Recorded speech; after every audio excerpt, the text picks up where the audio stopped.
The diamond is measured in feet, but the game decided by inches. Near miss home run, near miss catch, and the Padres lose last night 2-1.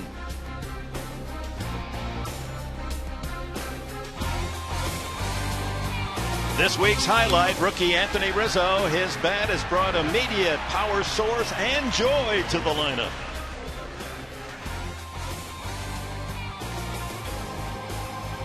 Steady Tim Stauffer on the hill today. He's allowed just 3 runs or fewer in 9 games this year.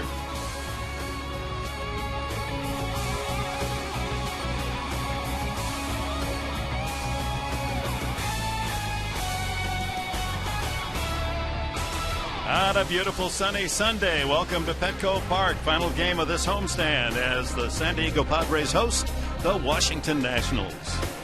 And welcome to Petco Park, everyone. Dick Enberg along with Mark Grant.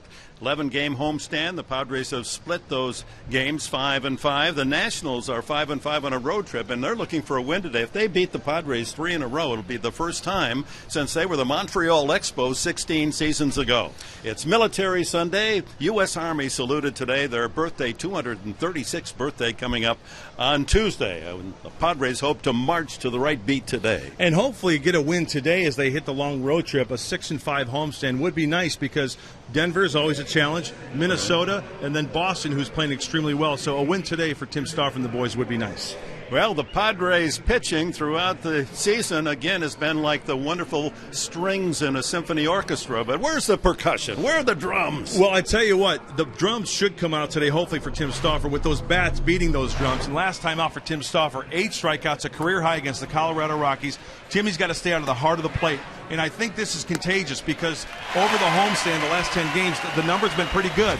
When you look at the record at 5-5, it's that one big hit that could be a difference, maybe 7-2. But the ERA and the opponent's batting average is very, very nice. They got to keep that up during this homestand. So that's a continuation of the entire season. The pitching has been musical, but the Padres hitting at just that one sour note a game. Make that a sweet note today, and the Fun Day Sunday Run Day might continue. Well, hopefully the Padres can put these Washington Nationals. There is an intermission right during a symphony. Absolutely. Maybe a 9-inning intermission and go for that 6-5 homestand. All right, let's look at the starting pitching matchup today.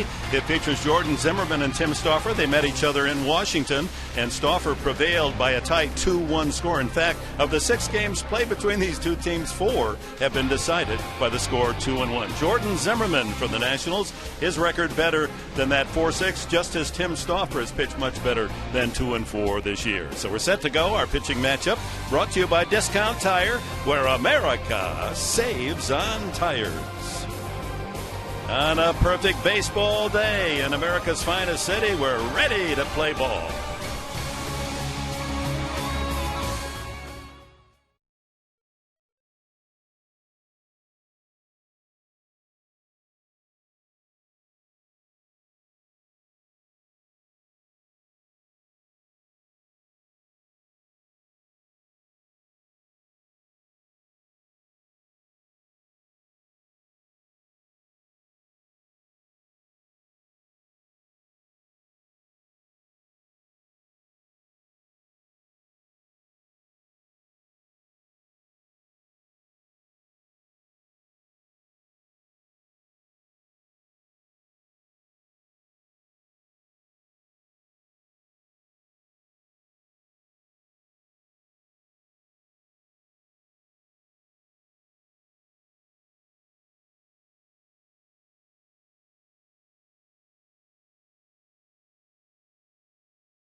beautiful Petco Park.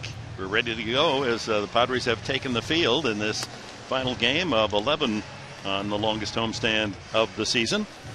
And on the mound for San Diego, 29-year-old right-hander Tim Stauffer, and his starting pitcher profile brought to you by your San Diego County Cadillac dealer. Stop in today for an attractive lease or purchase offer. 2-4, ERA 3.58. He beat Zimmerman in Washington 2-1. That was the game in which Blake T. Cody had that triple to right field. That was the game winner against Washington. In his career, he's 2-1 with a solid ERA of 2.45. I think Tim really made good strides last start against the Colorado Rockies with the pitch count. 8 solid innings, 97 pitches. There have been outings in the past where he's up around 100 and only going 5+ innings. So I think he made great strides last time out. Last 2 appearances, that would include the Washington Nationals 2-1 win. He's done very well. Padres have had excellent success again, and I know this is repetitive, but if they score first, they're 17-5. The last 2 nights they lose 2-1 and 2-1, and the Nationals scored their runs in the first and second inning, and the Padres could not climb up the hill. Doesn't seem like a mountain, but the 2-run lead impossible to overcome, and they succumb to 1 decisions. Hey, we all know also that sometimes that hill isn't all that big, but the tracking is off a little bit. Maybe it's a little wet. Need some better tires to get up that little hill. Yeah, we better go see Big O, huh? Here's Jason Worth. He leads it off again for the second time this season in the leadoff spot, and a first pitch strike, and we're underway. Worth batting .240, but in a bit of a slump. He's 2 for the last 21. Against Stauffer, though, he's 4 for 10 with a home run, and he falls down on the count, 2 strikes. A couple of good fastballs on the inside corner.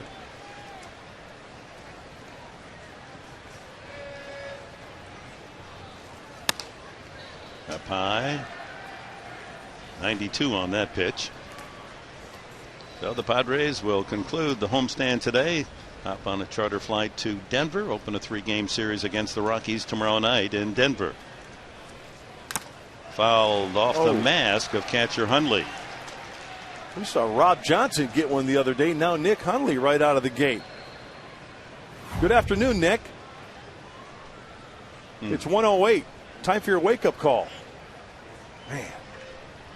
Late umpire Barry Scott goes out to hand a new ball to pitcher Stauffer to give Hundley a chance to clear the cobwebs.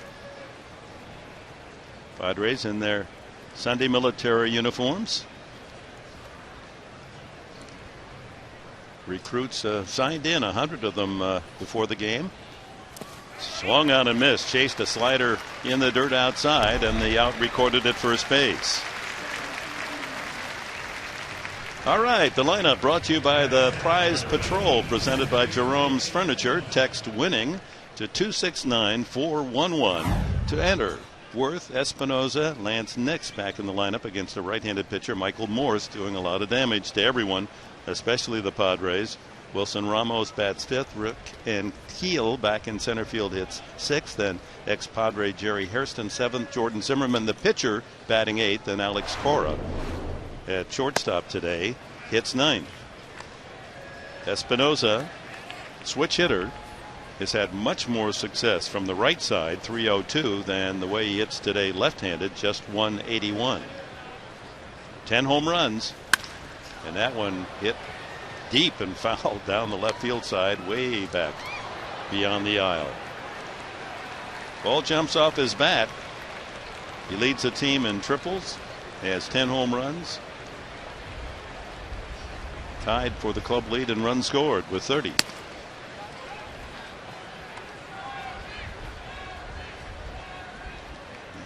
Cal State Long Beach producing some terrific infielders to the big leagues. Evan Longoria. Great program up there. Troy Tulowitzki. This young guy at 24, Espinoza. Lines at foul. Yeah, Bobby Crosby also, when he was with the Oakland A's, he had some good years with the A's. It's a mill up there, Mr. Enberg. It's a shortstop mill. We better get one of our scouts to camp out up in Long Beach, huh? 2-2 to Espinosa. Off speed, a curveball, 78 miles an hour, and it's a full count to Espinosa with Lance Nix on deck. Well, a couple of tough to digest 2-1 losses the last two nights. And he walks him. Padres defense brought to you by Big O Tires, the team you trust. Call 1-800-NEW-TIRE.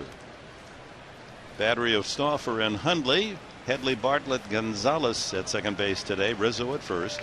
Ludwig, Will Venable gets the opening call in center field, and Brad Hopp in right. Lance Nix, .284 average with 9 home runs. Been very productive with the Nationals.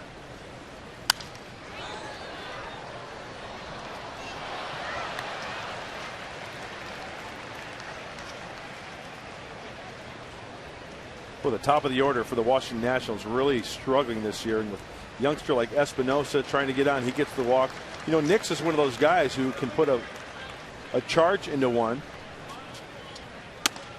30 years of age. He takes inside 1-1. He's a veteran of several big league seasons. Broke in with Texas 4 years, then Milwaukee 3, then the last 2 in Cincinnati.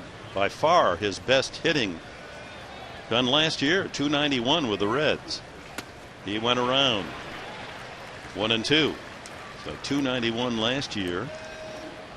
And this season following up at .284 in his first year in the nation's capital. So when there's a guy up there who likes to hit the fastball, Tim Stauffer countering with that curveball. He has broken out the curveball early this afternoon. The 1-2 pitch is high. Nick's one of those that does everything athletically left-handed or left-footed, but he's a right-hander. He eats right, plays tennis, golf right-handed.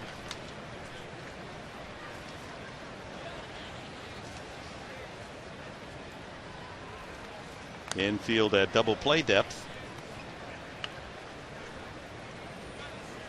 Got to watch the base runners for the Nationals. Jim Riggleman, the manager, has them playing very aggressively on the bases. They get thrown out. They lose some runners, but he hasn't backed off a bit. Fouled away. And Espinosa especially leads the team with 18 steals. And this year, Nix has not grounded into a double play. So Tim Stauffer trying to work down in the zone and get that grounder. He'll have the middle infielders work for him.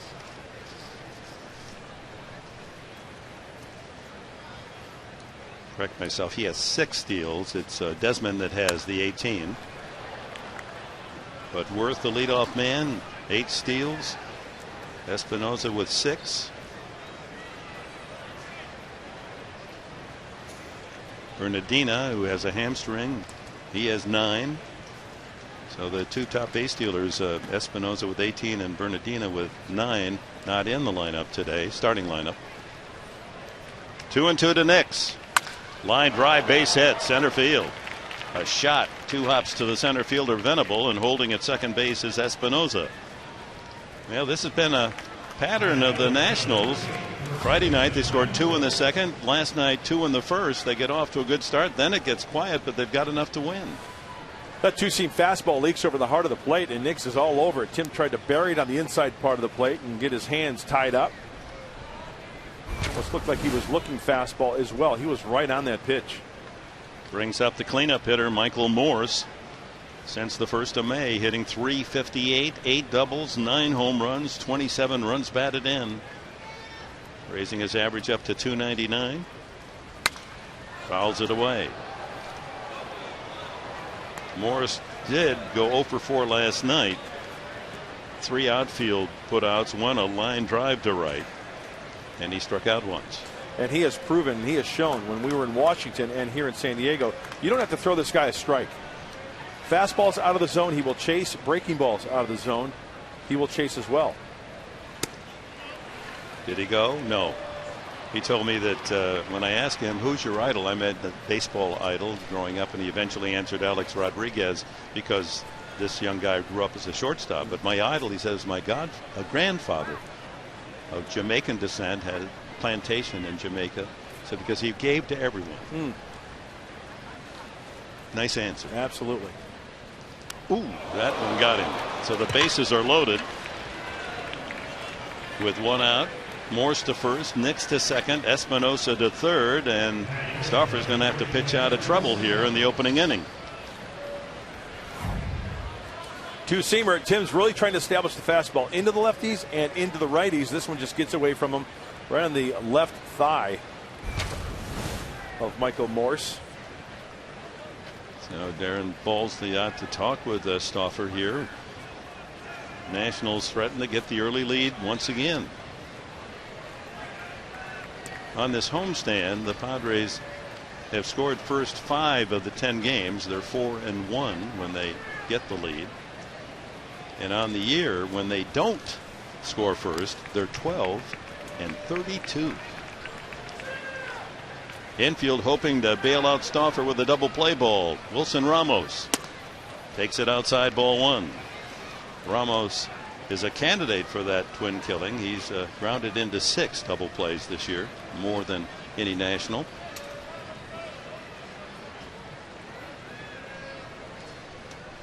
Singled in what proved to be the winning run in the first inning last night. Foul. I think Ramos falls under the category of a hitter with a slider speed bat. And with that said, you know, if Tim Stauffer wants to throw him a slider for a strike, a lot of guys who have slider speed bats, and Ramos is a guy who sometimes tries to pull the ball too much. You get him to try to pull the ball away, and that's how you get your grounder and get your double play.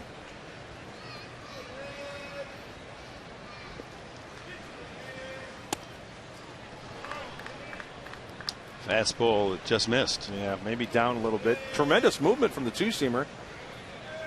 Tim is not lacking in the movement category. Just cannot find that release point on those corners.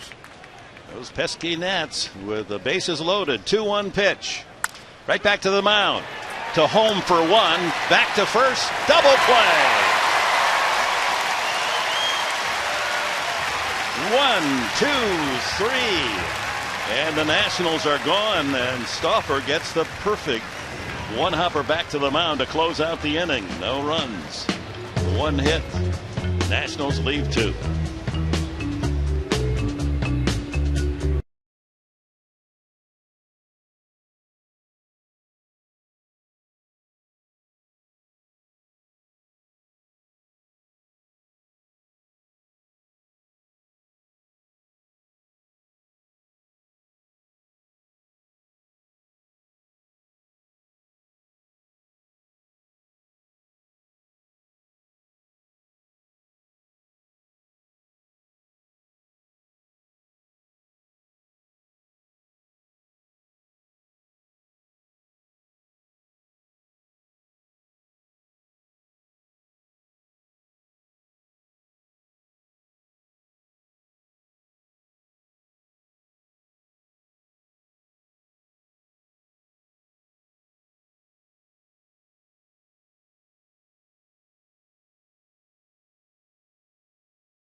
Of Auburndale, Wisconsin, Jordan Zimmerman, 25 years of age on the mound, and his profile brought to you by Bank of America, setting opportunity in motion in San Diego to help our community and our economy.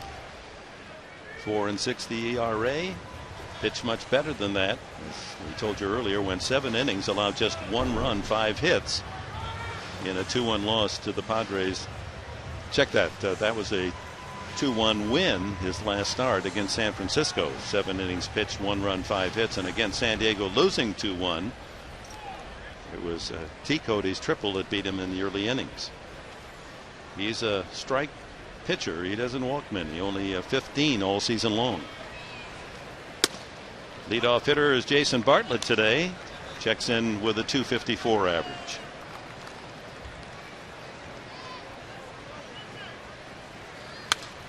Fouls that out of play.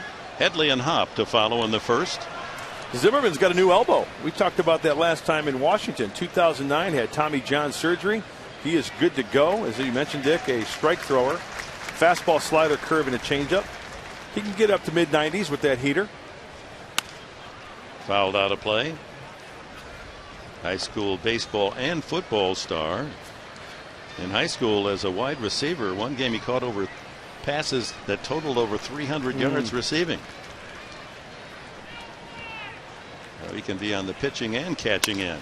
That one looped into right center field. It's going to drop for a base hit. No, Bartlett dumps a single into right center, and the Padres have the leadoff man on. And here is San Diego's lineup today, presented by Ashford University's Homers for Heroes. If any Padre today hits a home run, Ashford will donate $2,500 to Operation Homefront. Chase Headley steps in with Bartlett aboard. Chase moved up to the number 2 spot. And Bartlett takes off. Swing and a miss. The throw is in time. Tag made by Cora at first as the slide by Bartlett just a touch late. You can't run on these catchers for Washington. They're the best in the National League in throwing out runners. Wilson Ramos throwing out 46%. I thought initially he might have a chance. Oh, wow. Yeah, it looks was the tag high?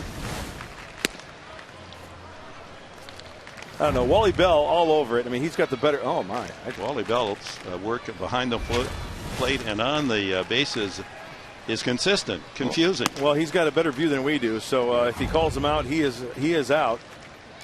Well, there's the foot on the bag, and there's the tag up high. So Chase Headley, don't know if that was a hit and run or not. Count now 2-2. Trying to make that 0-2 mistake hurt a little more. Bartlett 0-2 dumped that little single out there, and very aggressive right out of the gate, kind of like that. There's some heat on that fastball. 93 as Headley goes down swinging. 2 away. Here's the defense for the Nationals, brought to you by North County GMC, a Southern California tradition for over 20 years.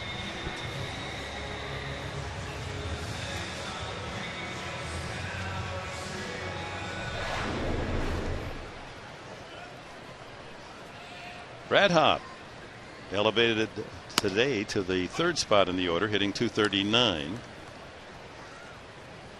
Looking for his 5th home run. That home run bat's been quiet for a while.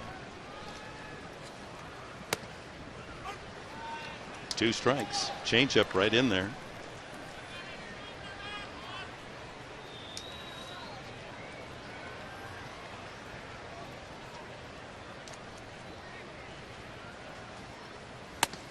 And he strikes out Hop.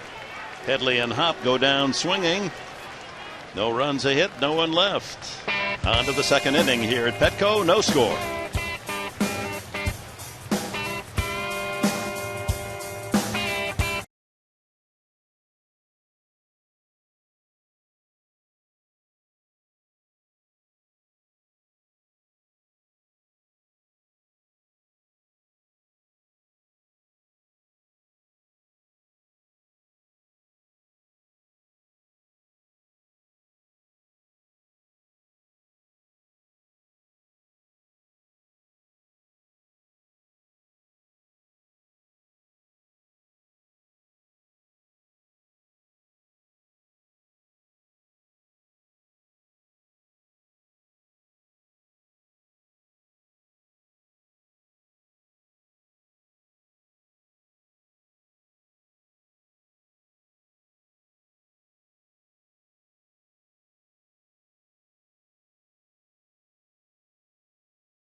Top of the second, leadoff hitter is Rick Ankiel.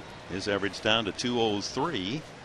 Followed by Jerry Hairston and the pitcher Jordan Zimmerman hitting in the 8th spot in the order. That one aimed up the alley in left center, and no one's going to get there. That's going to roll all the way to the wall. And Keel with good speed rounds first and will check in at second base with a double. Well, here come the Nationals again. Stauffer able to pitch out of a bases loaded 1-out jam in the first, but here's Ankiel, a leadoff double in the second inning. I know we talk about it quite a bit, and we preach it all the time, how a pitcher has to stay down in the zone, and it's a matter of inches, folks. And you mentioned it in the tees, you know, it's measured in feet, but it's a game of inches. And that ball up and away to Ankiel, beating the shift. Brings up Jerry Hairston. He knows his job. Try to move that runner to third, maybe knock him in with a base hit, but we'll be thinking right field. 241 for Hairston. 2 months of the season. Ball one.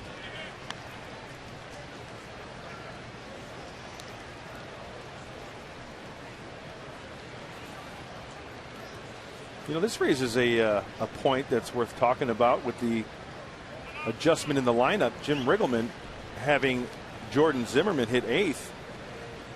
You know, in a traditional lineup, Jerry Hairston might be thinking, you know, he pushed that ball to the right side. I'm thinking he's trying to drive that guy in, maybe. Yeah, you know, that's a good point. You forget that pitcher's hitting 8th. Kind of threw me as well. Had to look down on my scorecard. 1-1 the count.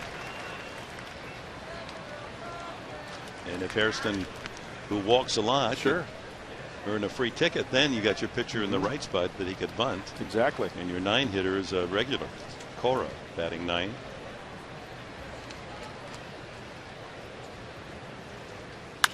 Line to right field, but right at Brad Hopp for the out. Boy, that's just a carryover from last night. There had to be 10 balls hit right on the screws by the Nationals and right to a glove for the Padres. Nothing like a good old-fashioned hang with them, huh? You love that as a pitcher. Yeah, that's why they wear gloves. Exactly. So they can get those atom balls. Hey, give me 27 atom balls out there for a complete game, and I'll take my chances. Right? A perfecto. Yeah. Huh? Now here's Zimmerman, 4 hits and 20 at bats. Has 3 RBIs. Outside ball 1.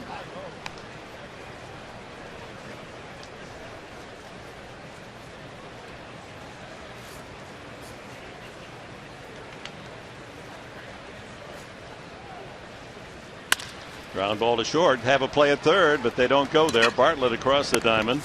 Didn't want to risk the throw, and somewhat of a gamble by Ankiel, advancing on the ball hit right to Bartlett.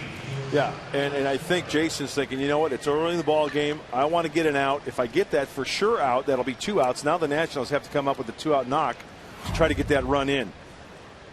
1, 2, maybe what, a 4-hopper. He's thinking about it. Nah, let's go the sure way. Put the pressure on the Nats to try to get a 2-out hit. It might have been different had there been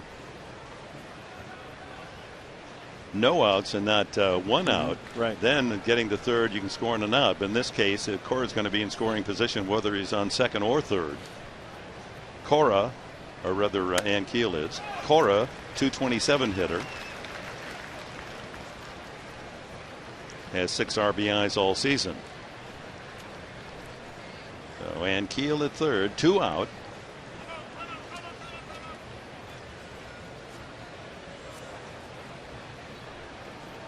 Cora asking for timeout as Stauffer about to pitch.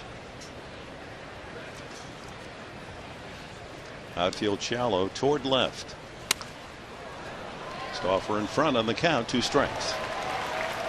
Well, the Padres making news today to fill a void by pitching injuries. Both Dustin Mosley and Aaron Harang injured, and Harang with that bad foot has been placed on the DL, and Anthony Bass has been called up, a right-hander from San Antonio, and will pitch tomorrow night in Colorado.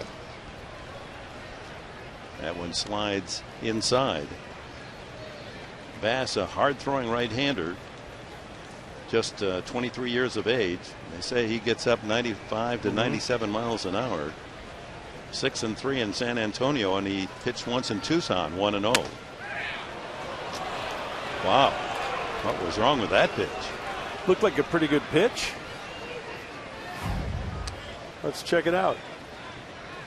Maybe, you know, there's a glare from the sun on home plate there. Maybe inside a little bit.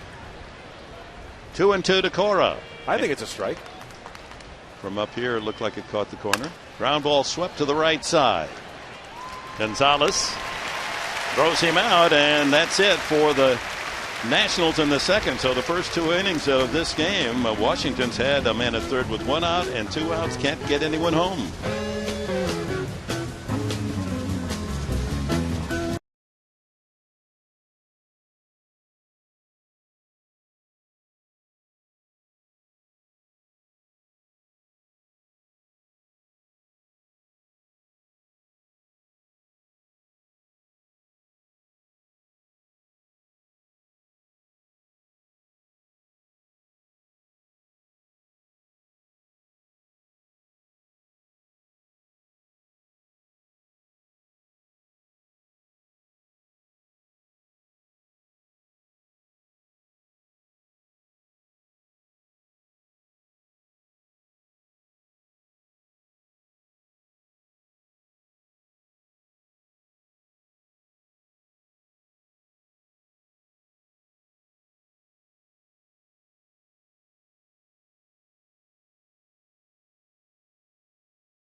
Bridge from our Sky Cam shot, brought to you by Hughes Marino, because where you do business matters. Last of the second, Ludwig, Rizzo, and Hundley for San Diego. No score. Ludwig hitting .266. Hit safely 14 of the last 17 games. And here at Petco, the last 17 games, hitting .328. Ball 2. Just missed that home run last night. Inches foul. 2-1. You know, I'm surprised we haven't seen more, because when this ballpark was built, I looked at that corner down there and I said, you know, there's going to be a lot of controversy regarding that foul pole, and even dubbed it Controversy Corner. But it has not really come into play in the 8 years. You know, not a lot of balls have been hit down that and kissing that corner of the Western Metal Building. Well, Ludwig playing left field in batting practice as well, watching how balls carry him. He said when he saw how it bounced off the wall, he knew it was foul. Right. Because the way it's positioned, if it goes that way, you're right. It's got to be foul. 2-2. Struck him out. So Zimmerman's got the strikeout pitch going. 93-mile-an-hour fastballs. Headley, Hopp, and Ludwig have struck out. And here is that near home run last night.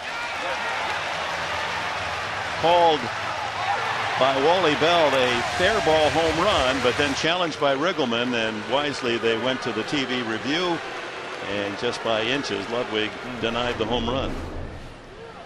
And the mark is still there. I think Ryan Ludwig should go out there and autograph that. Anthony Rizzo, first baseman, 3 hits and 8 at bats, double, triple home run, doesn't have a single yet. What's wrong with this kid? Plus 4 walks and a hit batsman, so 12 plate appearances on base, 2/3 of the time.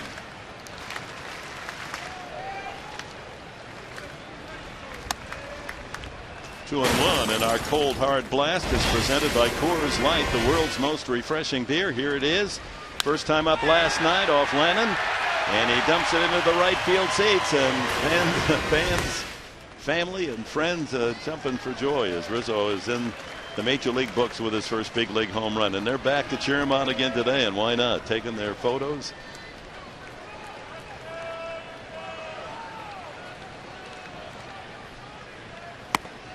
And he walks. He's got a good eye. Goodness. In just 3 games, walks 5 times. You're going to have to throw him strikes. With his discipline at the plate, knowing the strike zone, and with that aggressive swing and that stature, you know what? That's going to strike some fear into pitchers, and they're going to be in spots. They're going to be a little lenient on how to pitch this guy. So it looks like he's going to draw a lot of walks. They haven't figured him out yet, but as he goes around the league, the word moves quickly these days. They'll try to find a hole in that swing. They didn't in the Pacific Coast League, and hopefully that won't happen up here. Hundley, 245 is average since coming off the DL. Has just 1 base hit. I was just going to say the hole that they did find in the Pacific Coast League was that hole that the pitchers were digging in back of the mound after they threw a pitch to Rizzo. Or the hole they were covering, the divot he made out 450 feet beyond the fence. 2-0 to Hundley. Will Venable on deck.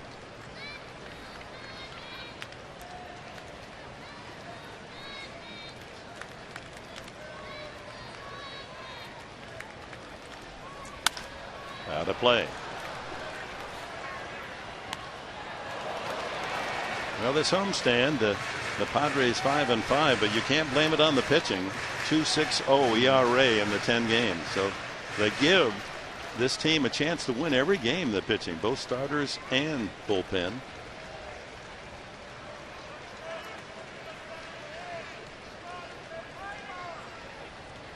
But counting last night, the Padres in 66 games have scored 1 or no runs 19 times. Yeah. And needless to say, their record 1-18. They did win 1-0 game.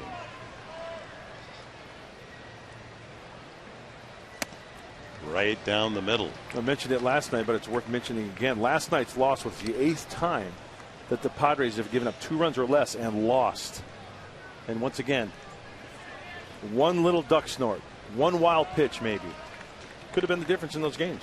Well, if you even win half of those, you're playing 500 ball. Exactly. Instead of 29-37, you're 33-33. Huge difference.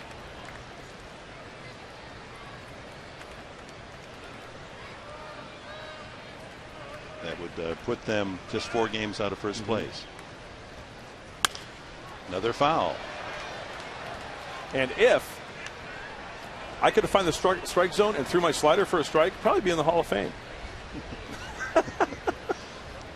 And if you could run a 9.2, you'd be an Olympic gold medal winner. And as Jack Buck told me a long time ago, Mark Grant, if the strike zone for a strike was down and away, you'd be in the Hall of Fame. There you go. 2-2, broken bat shattered, back at third, bobbled by the third baseman Hairston, and he can't make a play. And look where that piece of the bat landed, just foul beyond Hairston. He had to be distracted. And the score has ruled that an infield hit. No question, when the baseball and the bat, the barrel of the bat is coming your way, no question that Jerry Hairston Jr. was probably distracted. Zimmerman, a 2-seamer in. See where that bat goes flipping out there. I mean, that's in his periphery. Right. Plus the fact the ball was in a tough spot right on the foul line. Looked like a catchable ball for Jerry. Just got off the heel of the glove. Ruled a hit. So first and second with 1 out. And here's Venable looking for his first hit since being recalled from Tucson. He's had 3 pinch hit appearances. Ball 1. Alberto Gonzalez moves into the on-deck circle. Rizzo at second, Hundley at first. Padres trying to get on the board first. That equates to so much better chance of winning the game.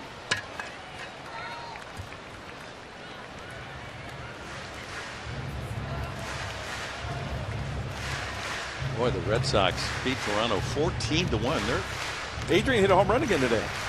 They're scoring in double figures just with these, and the Red Sox waiting for the Padres, a 3-game series on this next road trip. Low and away. Good discipline there. 2-1. Colorado for 3. Minnesota 3-game weekend series, and then 3 at Fenway against the Bo Sox. Love the Twin Cities. I do too. Great people. Yes. 2-1 pitch. Line drive, base hit. Rizzo's going to round and hold. And look at that throw from Worth. He does have a terrific arm. He was just hoping Rizzo might try. Sent in a strike to Ramos. So the base is loaded as Venable delivers a solid single. And Worth, who plays everyone shallow and right, gets to the ball quickly. And then with that gun, you just can't take chances. Glenn Hoffman, the third base coach, has his report card in his pocket in the 3-ring binder in the clubhouse. He knows the accuracy. He knows the strengths of all the outfield arms of the teams they play against. He knew that that ball hit sharply by Venable. There's no way he's going to send Rizzo. So a Padre at every pillow. Rizzo at third, Hundley at second, Venable at first. Here's Alberto Gonzalez. Slider just on the outside corner. Gonzalez on this homestand has had a handful of RBIs to raise that count up to a dozen. Oh boy, that's a wide strike zone. He gets the outside corner and then gets the inside edge plus. Two-seamer. Maybe, I don't know. Kind of tough to tell. Well, then it must have been a strike. Too close to take, maybe, though? Struck him out. Wow. Yeah, that was too easy. So bases loaded, a strikeout, and here comes Tim Stauffer. He'll have to do it himself. He was 2 for 2 his last game. Talk about Zimmerman just dissecting the plate. Out, in, and back out again. Uno, dos, adios for Alberto Gonzalez. 4 strikeouts for Zimmerman. Stauffer has 5 hits and 22 at bats this year. Hits that one foul down the right field line. Started him with the slider. Well, a little respect shown to Tim Stauffer. A little breaking ball with the bases loaded. Yeah, the last 2 nights losing 2-1. The Padres are 1 for 12 with runners in scoring position. Here's a chance early, but it's up to the pitcher to try to help himself. And he's down 2 strikes. Another slider.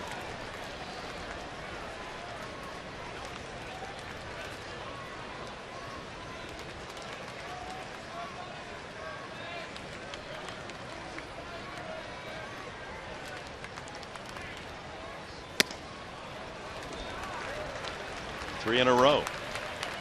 1-2 to Stauffer.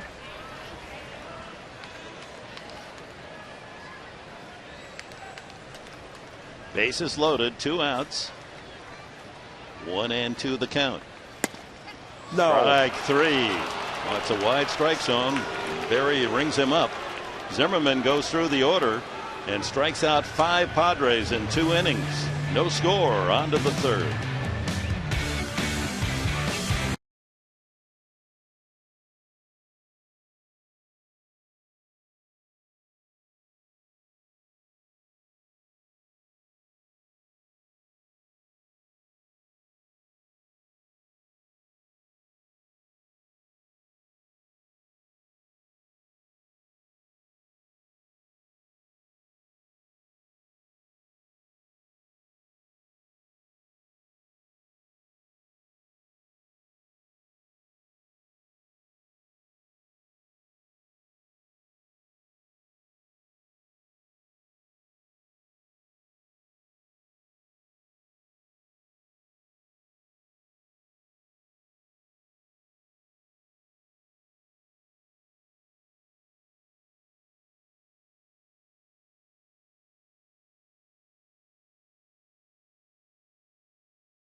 It's Padres College Night presented by Chegg.com, and you college guys and gals, tickets are only $8 for you. Your Padres then will play the Atlanta Braves, a 7:05 game on that Friday night, and stay after for a fantastic fireworks show presented by Northgate Gonzalez Market. Get your tickets today at Padres.com. Well, the Nationals, we told you last night, they've been playing great ball of field. They were somewhat careless last year, a lot of errors, but this year they haven't made any substantial amount of errors. And in fact, we just get word that after this last inning, they've gone 97 2/3 consecutive or errorless innings. That's a franchise record. That'll bring a smile to the pitching staff, huh? And Jim Riggleman. Worth, the leadoff man, starts things in the third. That's a strike, and so the wide strike given to Stauffer. That's okay as long as the umpires are consistent with the call. If it's going to be a wide plate for both pitchers, okay. Held the automatic in the dirt, 1-2.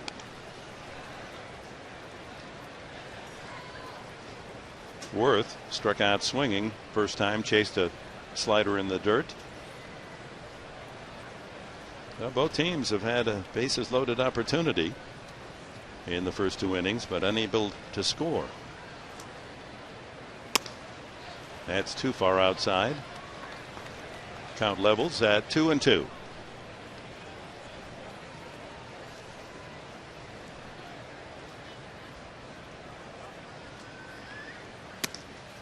Full count. Well, just not a lot of base runners for both teams, especially the Nationals over the course of this year. Walks, fewest walks, second most in strikeouts, fewest men left on base. Not a good combination.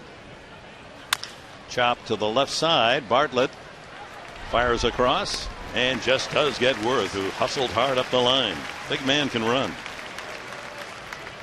Well, on the board, Arizona beats Florida again, 5-1.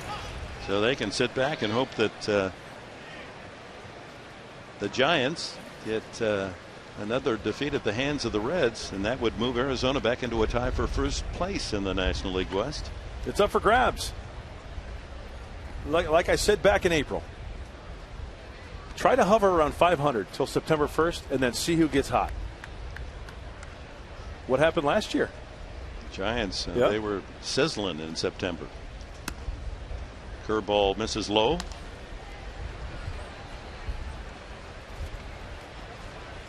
Espinosa walked his first time. Curveball in there, 1-1.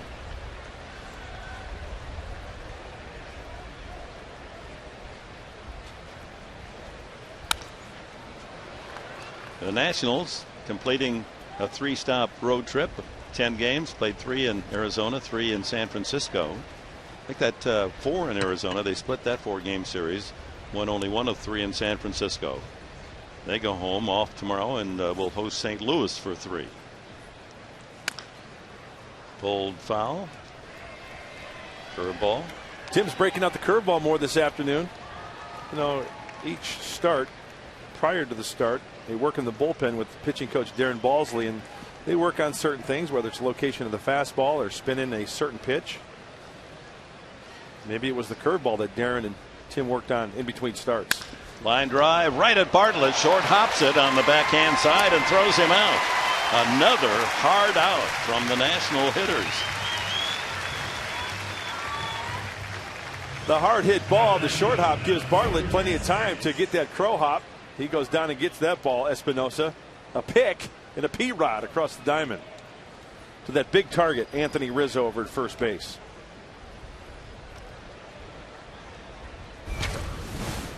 Two away on ground ball outs to short. Here's Lance Nix. He singled to center field in the first inning. He grounds this one to the left side, right side rather. Nice play, Gonzalez. How about that? Sparkling glove work by the Padres in the third. 3 ground ball outs, a 1-2-3 inning. It'll be the top of the order. Bartlett, Headley, and Hopp for the Padres in the home half of the third.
By Lolita's at the Park, where you can enjoy fresh Mexican food, happy hour 7 days a week. By Permadontics, Southern California's premier dental implant center. And by your Southern California Porsche dealers. Visit them online at socal.porschedealer.com. With Mark Grant, Dick Enberg, welcome to baseball on this Sunday from Petco. No score. Jason Bartlett, the leadoff man, gets things going here in the Padre third.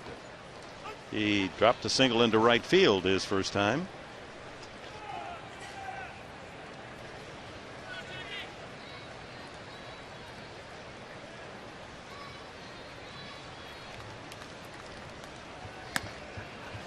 Pounds that inside corner consistently at 93 on the fastball.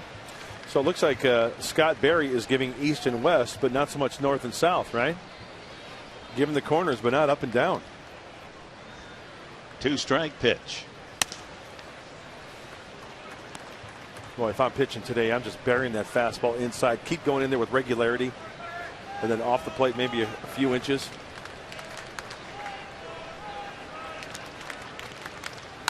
Check swing foul. And as a hitter, Dick, okay, you're hitting, right? Me, I'm pitching against you. I'm getting that call on the inside corner off the plate. Now, as a hitter, what do you have to do? If I go back in there, what do you have to do? Yep. You got to fight it off. Exactly. But that doesn't, you don't want to go up there thinking fight off the pitch. You're thinking hit. Exactly, and that leads you to not have your best swing. Right? Just got a piece of that one, fouls it back. And you don't utilize your best swing if you have to protect on the inside part of the plate or off the plate. Or on the outside as well. That's right. No, it's a dream for every pitcher to come out and get a umpire that is generous. 1-2 to Bartlett. Ground ball right side. Morse is right there, and he can get to the bag before Bartlett for the out.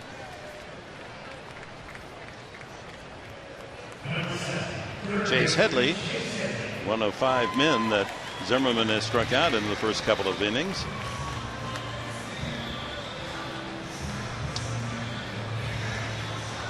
The Padres releasing news that along with their #1 draft pick Corey Spangenberg, they have signed their second-round selection, Jace Peterson, an infielder from McNeese State. He was 58th overall, and a total of 19 That's good. of the players drafted have already inked a contract with the Padres, so they're doing some good work getting a kid signed and up to Eugene in that rookie league.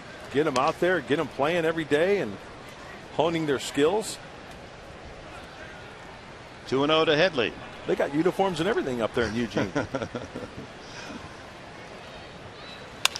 Out of play. Can you imagine what a thrill it is, though? I mean, it's great to play high school ball, and then you're recruited to play college ball for 3 years or 4, and then you finally become a pro, and you get that first, even though it's not a major league uniform, that first professional uniform. It was nice. I remember I went to Great Falls, Montana. I met our club up in Idaho Falls. Ground ball weakly to the second baseman. Espinosa to Morse for the out. And of course, the Great Falls Giants back in the early 80s, we had the hand-me-downs of the big league Giants uniforms. But still, it said Giants across the chest. That's right. You wonder who wore it on the big league level. Yeah. And by the way, with Jace Peterson signing the #2 pick and the #1 Spangenberg's going to be a second baseman. Peterson's a shortstop, so they've got that double play combination at the rookie league all set. And they started working with each other from day one. It'll be fun to follow. Yeah, and it shouldn't take that long. Now these guys are going to discover, obviously, they are pros. It's going to be a day in, day out thing. It shouldn't take too long for those guys to get in jive with one another. One strike the count and hop. A good rhythm, a good cadence going.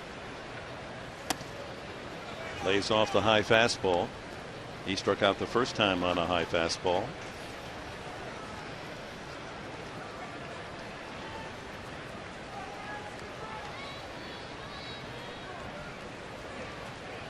Curveball, beauty.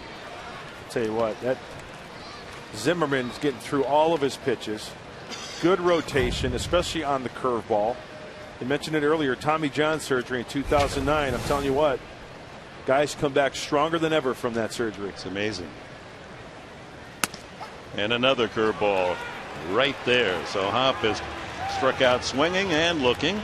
6 strikeouts total for Zimmerman, who retires the side in order for the first time. 3 complete, no score.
at Petco Park. 236 years old. Their birthday on Tuesday, the Army.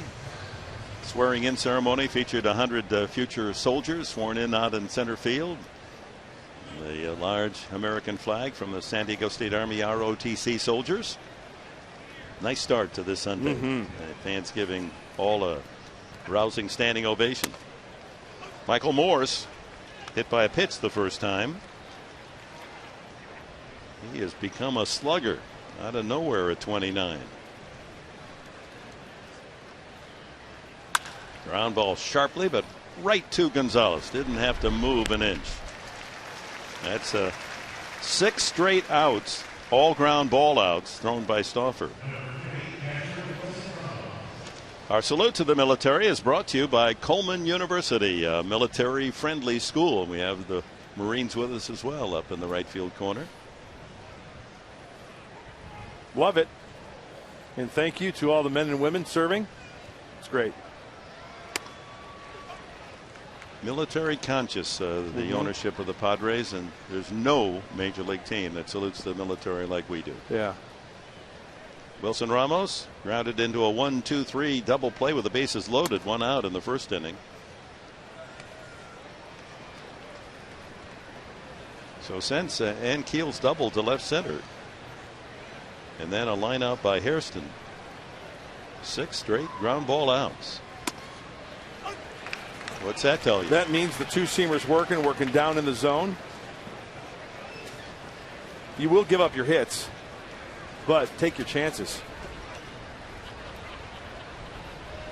And if you're throwing the breaking ball, they're topping that breaking ball, you're keeping it down, that's a good two-seamer. Second strikeout as Ramos goes down. And Stauffer is fan 2, and with 2 outs, here's Rick Ankiel, doubled the last time. The two-seam fastball, you see Nick Hundley, he was set up down and away, and that ball actually ended up towards the inner part of the plate. That broke about a foot and a half over the corner and almost down the middle by the time Hundley had to drag it into his glove. Only 2 hits, and Keel has a double and Nick's a single.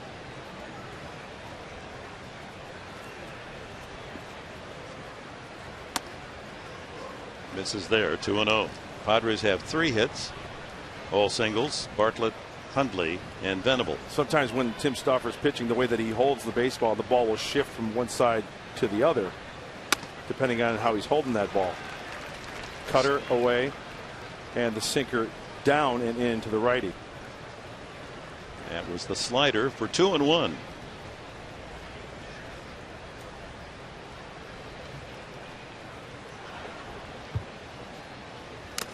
Fouled into the glove of Hundley.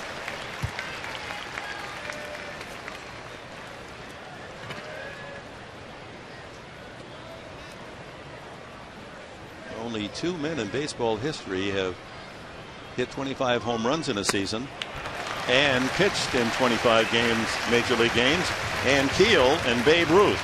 And Keel not quite up to that standard as he goes down on strikes. 3 strikeouts for Stauffer. Another 1-2-3 inning for the Padre right-hander.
Leads it off, and it's time for today's trivia question, brought to you by AT Wireless. Ludwig is one of the rare players that bats right-handed but throws left-handed. What player has the most hits in Major League history among those players that bat right but throw left? The answer, bottom half of the inning. Plenty of players that are right-handed hit left-handed. I think I know that answer. Oh, I know you do. Check swing foul. 1-1 to Ludwig. Struck out swinging first time. Nationals pitching and shut out the Padres 10 consecutive innings going into this fourth. And the Padres indeed with only 2 runs, 1 in each of the last 2 games. Foul back. Ooh, he got something he liked there. And recently Ryan Ludwig has been catering those mistakes. Crushing them. Raising that average up to a very respectable 266 with 8 homers, 38 RBIs. Lays off the slider. 2-2.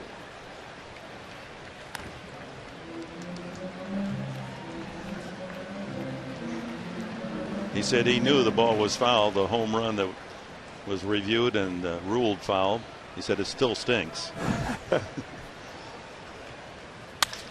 There's a base hit to right center field that get by Worth. He cuts it off in the alley, and Ludwig continues to get his base hits. He is on a terrific run here.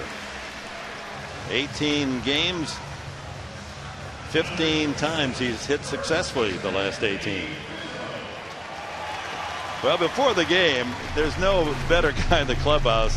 You can't get away with anything. Look who's wearing Rizzo's number out there in the photo day. Heath Bell. And Rizzo says, excuse me, sir?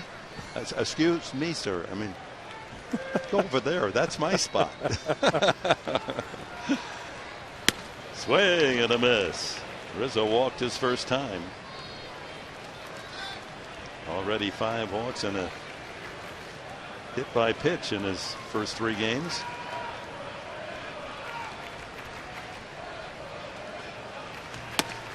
Check swing on the inside pitch. Let's go to our comparison, brought to you by the San Diego Toyota dealers. We've got what it takes. Toyota this season, 13 plate appearances, reached base safely 9 times, 3 hits, 5 walks in the hit batsman.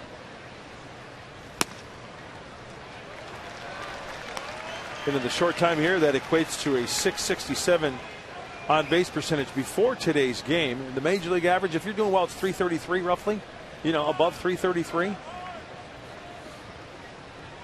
Greatest in history was Williams. He was like .490 lifetime on base percentage. Impossible. 2-1 now to Rizzo. Takes outside. And his discipline in just this 3 games. I'm thinking that he must have great eyesight. He's seeing the ball early. Because his discipline is remarkable. He's not chasing pitches. He's not hitting every. I mean, he's going to swing and miss. They all do. But he's swinging at pitches he likes, and they're in the strike zone. 3-1. I think you're going to see a breaking ball here. Zimmerman has gone to that pitch. That's kind of like his comfort. You know, the 2-seamer's nice, but in a situation like this, he feels comfortable with the slider. Oh, 2-seamer. Rizzo thought it was ball 4. I thought it was a ball as well. Once again, Scott Berry being very liberal. Oh, that's a ball. I think it's a ball. It's not a plate. It's a big serving dish up there called by Scott Berry. So 3-2 the count to Rizzo. Broken bat, ground ball to second. Double play chance, but he beats it out. So the big guy can run as well. Safe on the fielder's choice. Espinosa to Cora. 4-6 on the putout. Zimmerman tried to double up going inside, and Anthony, quick to the baseball, breaks his bat. And how close is it at first? Very close. John Hirschbeck at first base. I honestly thought initially he was out. Hold all tickets. Photo finish. It's a bang bang play. Yeah, it is. There's a delay here. Someone comes in from the Washington bullpen. Or is that the first base coach, Dan Radisson? No. Oh, yeah, maybe it is. Was that Riggleman? Oh, that was Riggleman. He had a quick. It looked like Dan Radisson. Those guys could pass as brothers. That was a quick visit. Hundley safe on an infield hit deep at third, his first time.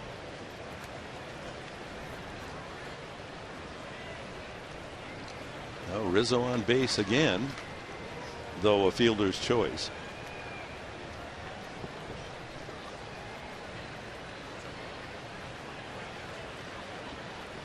Ooh, hit him.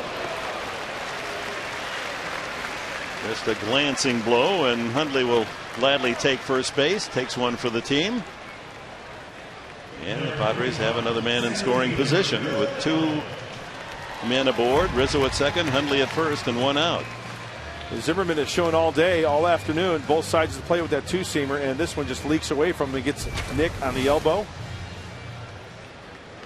How about an extra base hit here? Padres need an extra base hit.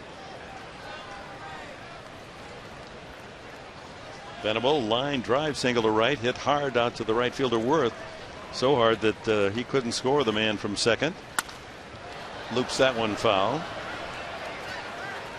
That was with Rizzo at second and Hundley at first. He lined to right, and they had to hold Rizzo at third base, and wisely so, since Worth sent a perfect throw into home plate.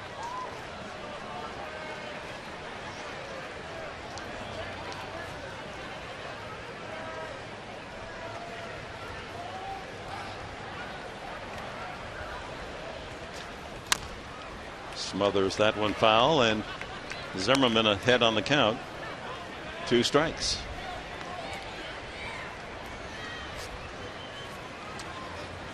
Yeah, you never know where you're going to find the talent. Zimmerman was pitching for Wisconsin Stevens Point, a Division III school, selected in the second round by the Nationals, so they saw something they liked, and it obviously has paid off.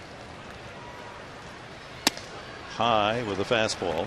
And I know we've talked about that many times, but plenty of guys that have pitched at NAIA schools, Division III schools. You know what the bottom line is? Getting out there and pitching every weekend when you're in college.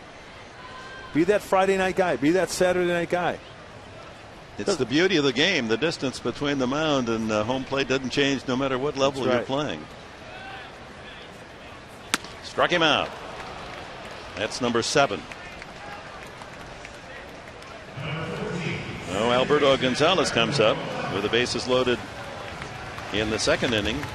He struck out, and then Stauffer, who followed, struck out. So the Padres unable to take advantage of the bases full 1-out situation.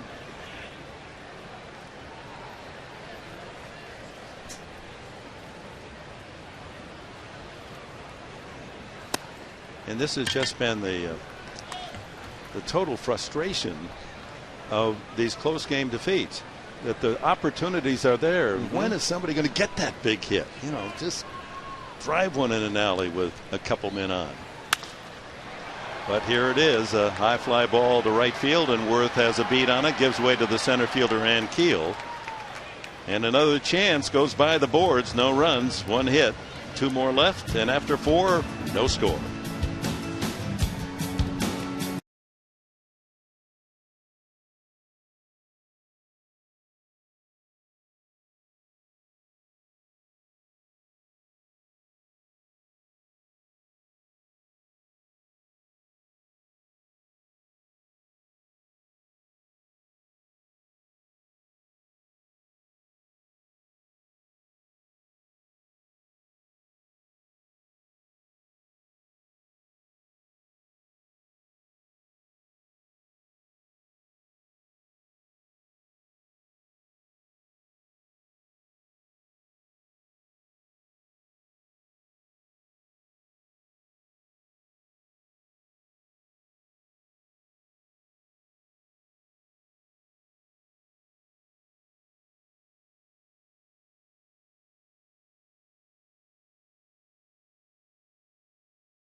Game recap brought to you by my friends at Murray Lamper Construction. Home remodeling with no upfront design fees. You can't beat that. Visit MurrayLamper.com and you click on the Request a Quote link to schedule an in-home consultation. Dick? All right, Mark Grant, here we go. Top of the 5th inning. Jerry Hairston, Jordan Zimmerman, the pitcher, and Alex Cora hitting 9th against Tim Stauffer, who's retired the last 9 men he's faced.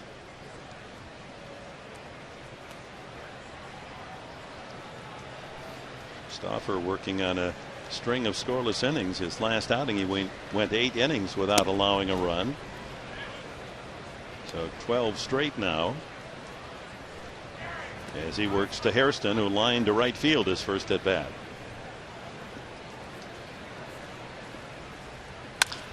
Ground ball left side. Bartlett in between Hop and the flip for the out.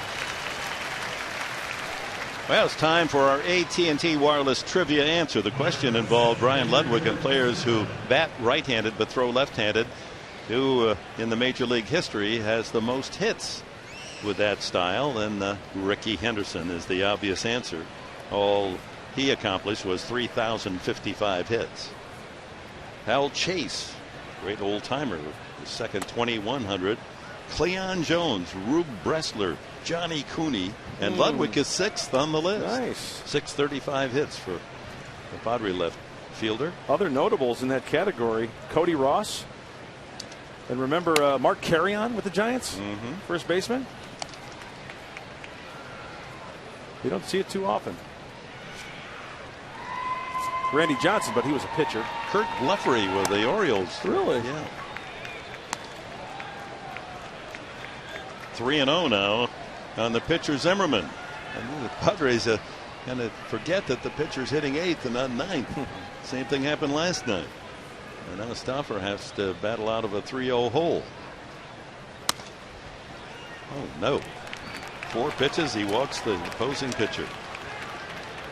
That's the second walk allowed by Stauffer. And you can see the frustration on Tim's face, pointing back to who he has just in case there's a comebacker for the double play. So the string of outs ends at 10.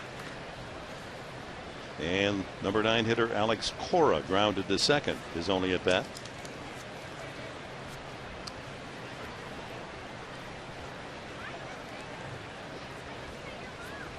Former Hurricane at the University of Miami.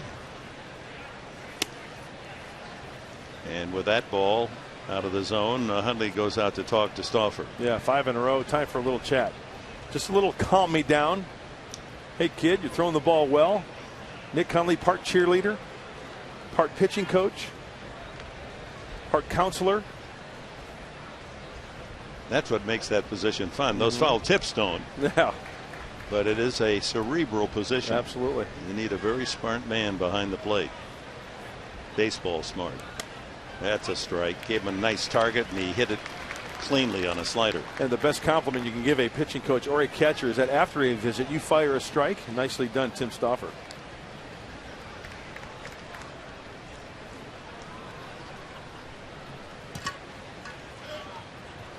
Pitcher Zimmerman at first. Scoreless tie here in the 5th inning, and the count goes 2-1.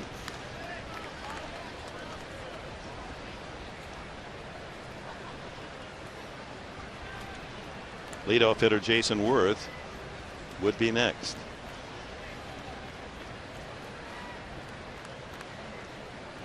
Runner goes, the pitcher goes, and the hit and run is executed perfectly. Cora knocks it through the vacant left side. Zimmerman goes to third. Well, you can't draw it up better than that. Bartlett was covering, and Cora just punched the ground ball right through the spot vacated. And here are the Nationals, first and third with only 1 out. We've mentioned it before, and Jim Riggleman likes to be aggressive. It doesn't matter who's on first base. It's a fastball count. You put the runner in motion. That means everybody's in motion, even the infielders, and creating that hole and just perfectly executed. That's a pretty hit and run right there. It is indeed. That's good baseball. So Worth with a chance to give the Nationals the lead. Another opportunity for Washington. They've had a man at third with 1 out, with 2 outs, and now with 1 out.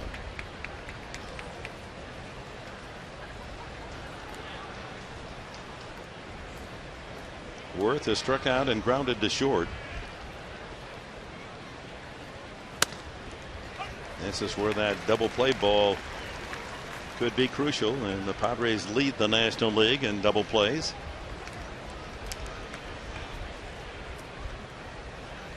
.66 counting the one today.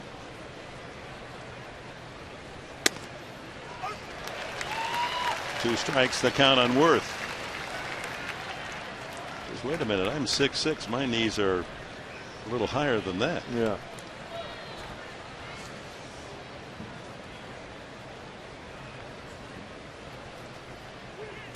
Ooh, there goes the runner to second, and Cora makes it in without a throw as the ball was in the dirt. Wild pitch takes away the double play ball. That's a big play. Secondary lead, shuffle, shuffle, shuffle. He sees the ball in the dirt, and that's just good baseball instinct. Seeing daylight between ball and catcher. So many things have to happen in order to get thrown out, so that's a heads-up play by Alex Cora. Yeah, so now with only one out, runners at second and third, the infield playing back, they'll give up the run for a ground ball out. Stauffer thinking strikeout of Worth. Yeah, he might. Oh, he went right after him with that fastball. I was just thinking with first base open here, but you got two strikes on Worth. He's a guy who can get a little anxious as well and swing at a bad pitch.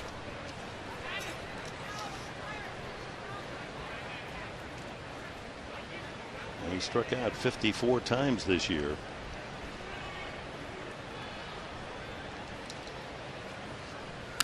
And fouls off. Wow, that the mask of Hundley again. It's taking a beating today. Paying for itself, isn't it?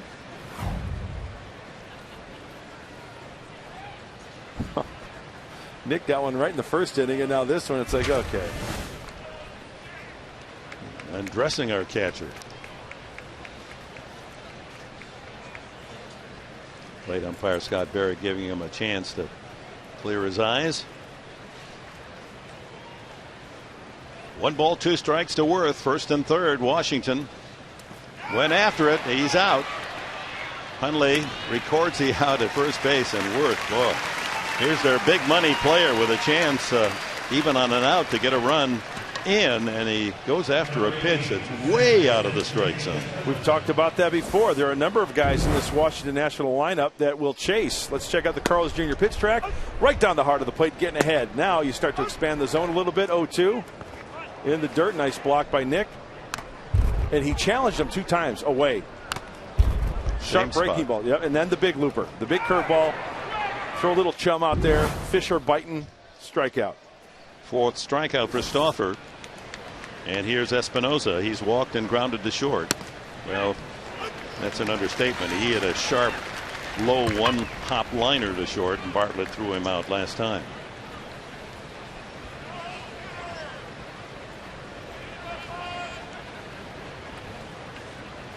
Pitcher Zimmerman at third. Cora at second. Yeah, second visit in the inning from Nick. This looks like it might be a sign situation, because that wasn't one, let's walk back to the mound and, put your hand on him and kind of counts him a little bit. That was a quick visit saying, hey, dude, let's get on the same page. We don't want to get crossed up and have that run cross home plate. He's got Cora looking in, so he may have just given him the verbal sign. And then Bartlett came in to find out exactly what that was all about. 1-1. He chases in the dirt. Another curveball. So Stauffer ahead of Espinosa, 1-2. Pitchers have to have confidence in the catcher, and catchers take pride in when their hitter is ahead in the count and they throw that curveball. Get it in the dirt. I'll smother it. I'll pick you up.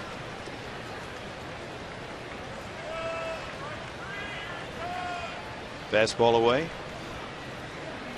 1-2. Curveball grounded to the right side. Rizzo will take care of business, and the inning's over. Stauffer again in trouble. Pitches out of a tough jam. First and third and 1 out. We're at the halfway mark. 4.5 in the book. No score.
We are back with the Channel 4 home run inning presented by Harrah's Rincon Casino. If a grand slam has hit this inning, tune in, folks.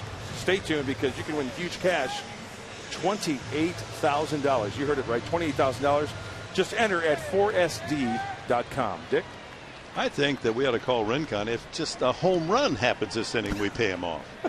I mean, first pitch strike.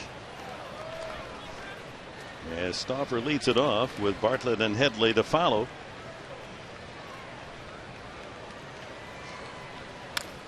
Fouled at the plate. 4 singles. That's the total against Zimmerman, who has only had 1 inning in 12 in which the Padres have scored on his pitching. Blake T. Cody tripled and a run, and after Headley had singled out in front of the plate, Ramos will take charge, throws him out, and then Kyle Phillips singled in the run, and that was the 2-1 victory for the Padres and Stauffer in Washington. Kind of sounds like my high school life. All singles, no scoring.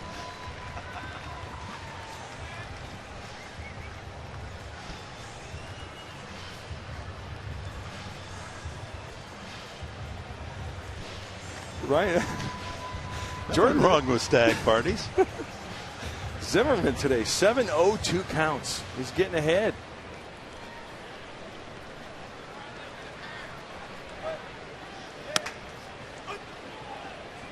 Bartlett looped a single to right field first time up and grounded to the first baseman Morris.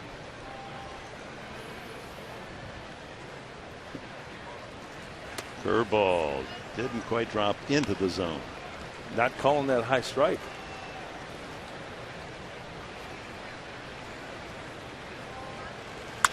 Ground ball sharply, but closing the hole is the shortstop Cora, and there's 2 away.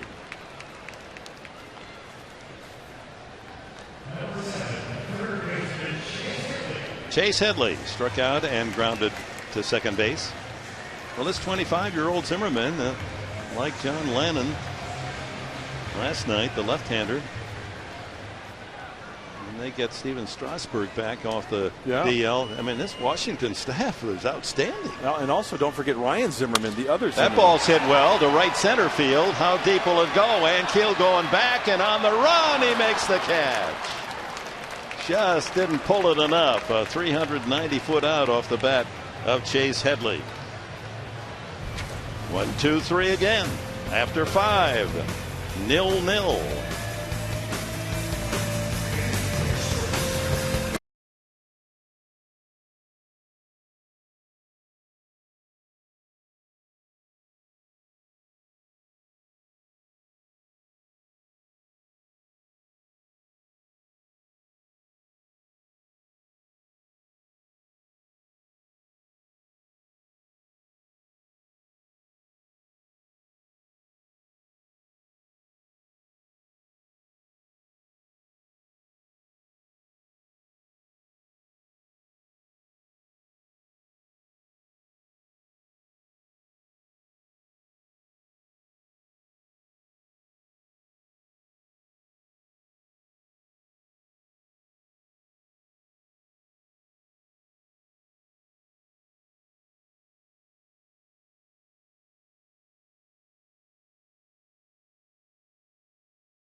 Weeks from today, that's Sunday, June 26th. The Braves will be here 105. First, you'll enjoy a free batting clinic on the field after the game, and the first 8,000 of you kids 14 and younger will take home a Padre batting glove set presented by Cox Channel 4. Get your tickets today at Padres.com. A special Kids Day 2 weeks from today. Top of the 6th. Still no score. Nix, Morse, and Ramos to bat for Washington.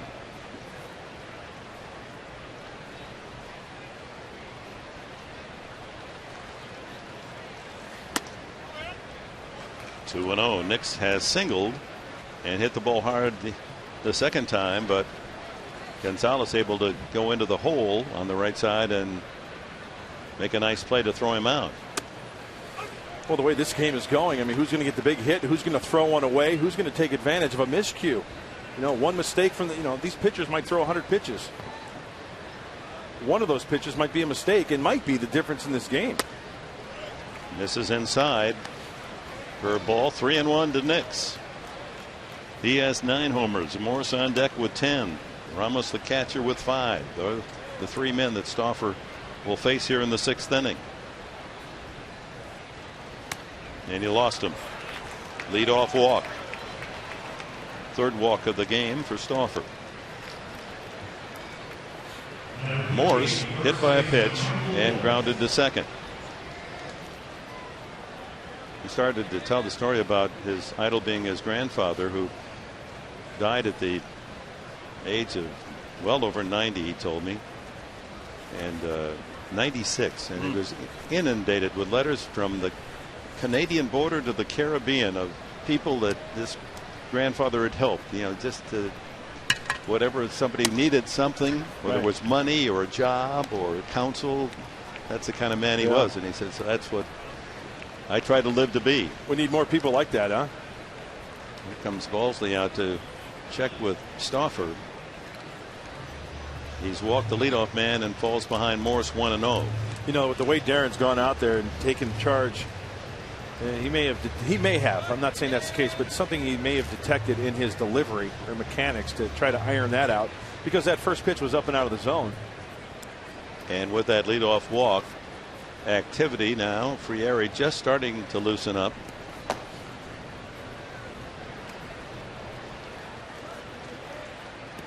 A run's going to be precious the way this one's going. Out of play.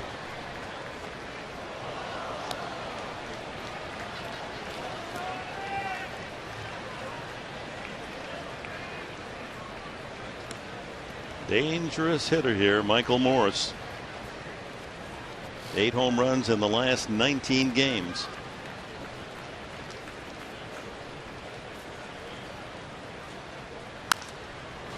Another foul almost in the same spot.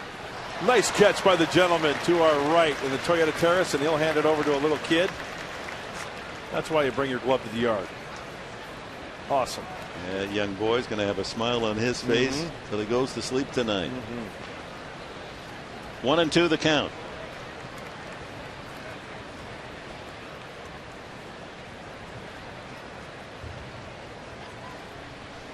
Ground ball back by the mound. Oh, Stauffer prevented a double play ball and safe at first. Had it not hit his leg, he stuck it out trying to stop it. That was aimed right up the middle, and Gonzalez was in perfect position for a double play. So instinctively you try to kick save one and keep it in the infield, but that would have been well left. You are absolutely right, Dick. And he snaps his bat, so the ball's not hit that sharply, but as you mentioned, natural instinct takes over. You want to try everything you can to either stop it or glove it, and it worked to the advantage of Washington. That's a big break for the Nationals. That could have been 2 outs. Instead, there's no one out, and runners at first and second to Wilson Ramos, who wrapped into a 1-2-3 double play with the bases loaded in the first inning and struck out the last time. Infield hopes to get a chance for 2. Ramos is hit into 7. Riggleman's got him bunting. He's thinking along the lines of how these games are going. That one run is going to be a mountain. Washington, we've been talking about the Padres not hitting with runners in scoring position this entire home season. The Nats have struggled as well. They're 0 for 6 today. See if he's still going to bunt. This might be one of those try one and then take it off, let him swing away. That's what's going to happen, and he takes a strike. Slider. So Headley can back off at third base, but he hasn't entirely. He's still only bad guy. Now he takes several steps back. A lot of pitches for Tim here into the 6th inning. Mentioned it earlier, 97 pitches in 8 innings his last time out. Ground ball to short. Should be 2. 1 there. 2 there. Second time today. Ramos has wrapped into a double play. Bartlett, Gonzalez to Rizzo. 6-4-3. Tim Stoffer's really battled to try to make a good pitch when he is in trouble. That pitch was down. Nowhere to beat it, but on the ground, and they turn it perfectly. Now he's got to come up with a big pitch here with the runner on third. Well, the league leaders in twin killings, the Padres, 2 key double plays today. Now with the runner at third, Nix hits Ankiel, double to left center, and he struck out. Now this has got to be Tim's last inning, I would think, at 93 pitches. He's got to really concentrate and keep that ball down. Too many pitches leaking up in the zone. Fouled at the plate.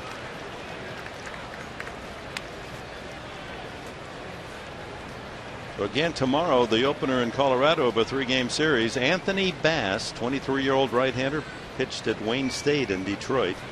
Had a terrific year down at San Antonio and Tucson, a combined 7-3. He's going to get his first major league start tomorrow night. Ripped right at Rizzo.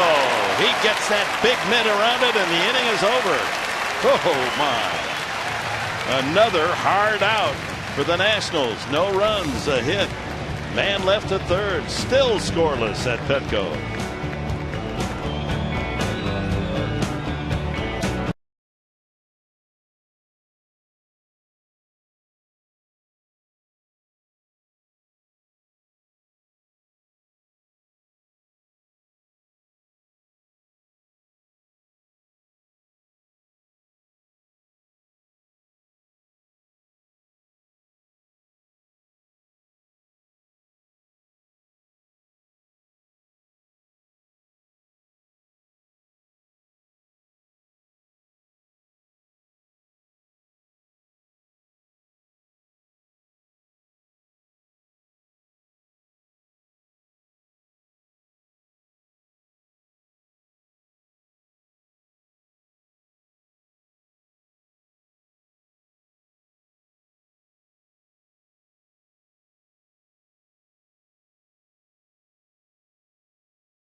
A 5:35 usual Saturday start. Take home a new Padres beach towel presented by San Diego County Toyota dealers. First 25,000 of you go to the beach in style this summer with a new San Diego Padre beach towel. Get your tickets today at Padres.com. Who's going to score first? Hop swings and misses. He leads it off here in the bottom of the 6th inning with Ludwig and Rizzo to follow. Zimmerman checking the Padres on 4 hits, just as Stauffer allowing only 4 hits to Washington. 1-2. And before that 1-2 count, the 0-2 count, 8 times that Zimmerman has had a Padre at 0-2, so working quickly ahead. Low and away. Pop has struck out swinging and took a 3rd strike in the 3rd. Brad has been victimized, striking out more than any Padre. And a changeup well outside, so a full count to Brad Hop. You haven't seen many of those from Zimmerman today. He's hit a batter and walked only one.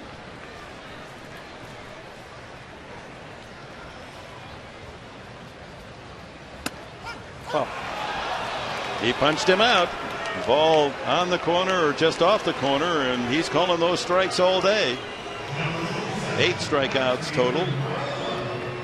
Let's see on the pitch track. Yeah, caught the edge. Right on the line. Yeah, Hop crowding the plate, so yep. Good call. Ryan Ludwig has struck out and singled to right.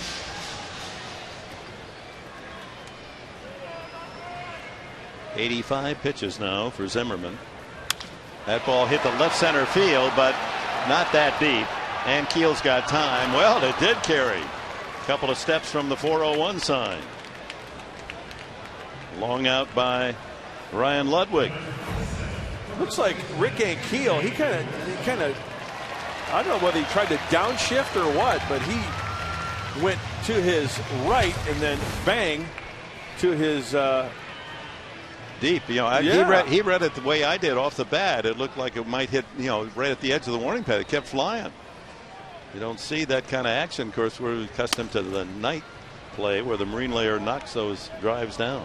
It almost looked like he kind of stopped in stride a little bit, but after the second look, it was just that sharp turn towards the fence. Rizzo, 1-1. Anthony has walked and safe on a fielder's choice today. Anthony shaking his head. I think he had a mistake there. He wants that one back. That was a straight fastball right down the middle of the plate.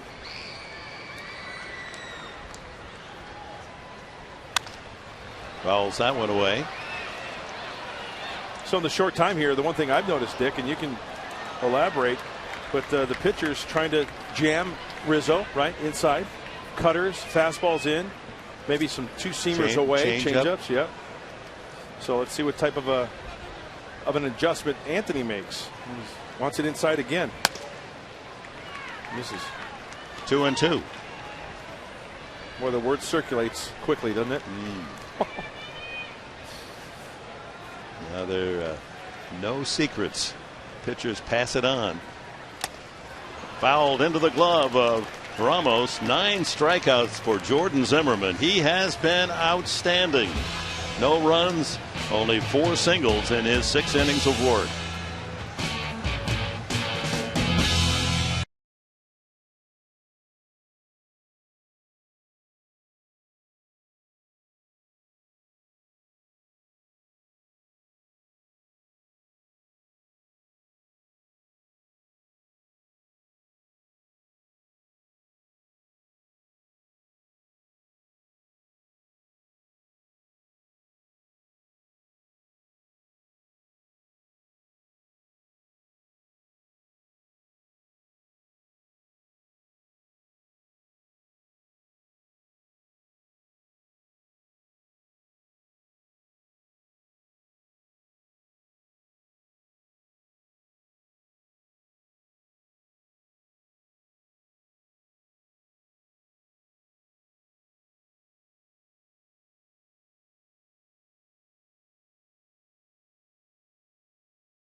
Long Ocean Drive, Bob Hope statue. Thanks for the memories. You bet.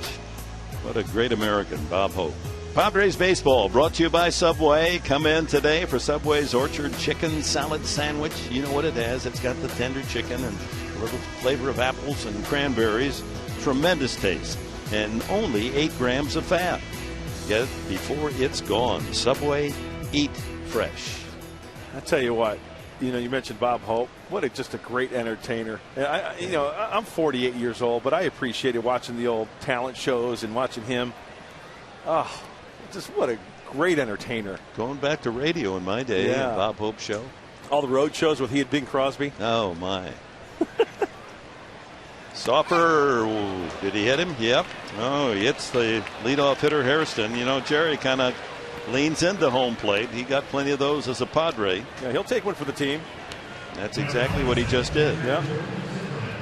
He didn't try to get out of the way. He knew that was coming right at his shoulder. And he did exactly what a hitter is supposed to do, turn into the pitch, you know, show that name and number. And if it clips him, hey, it clips him. With the way this game is going, both teams need base runners, and he will gladly take first base on that. Leadoff man on, and here's the pitcher Zimmerman trying to bunt him over.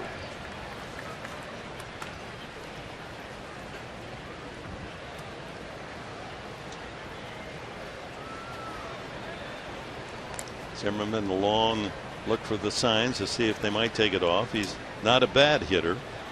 4 for 20 coming in. Still bunting. Out in front of the plate. They got to play at second, and Hundley's throw in time. Bartlett covering.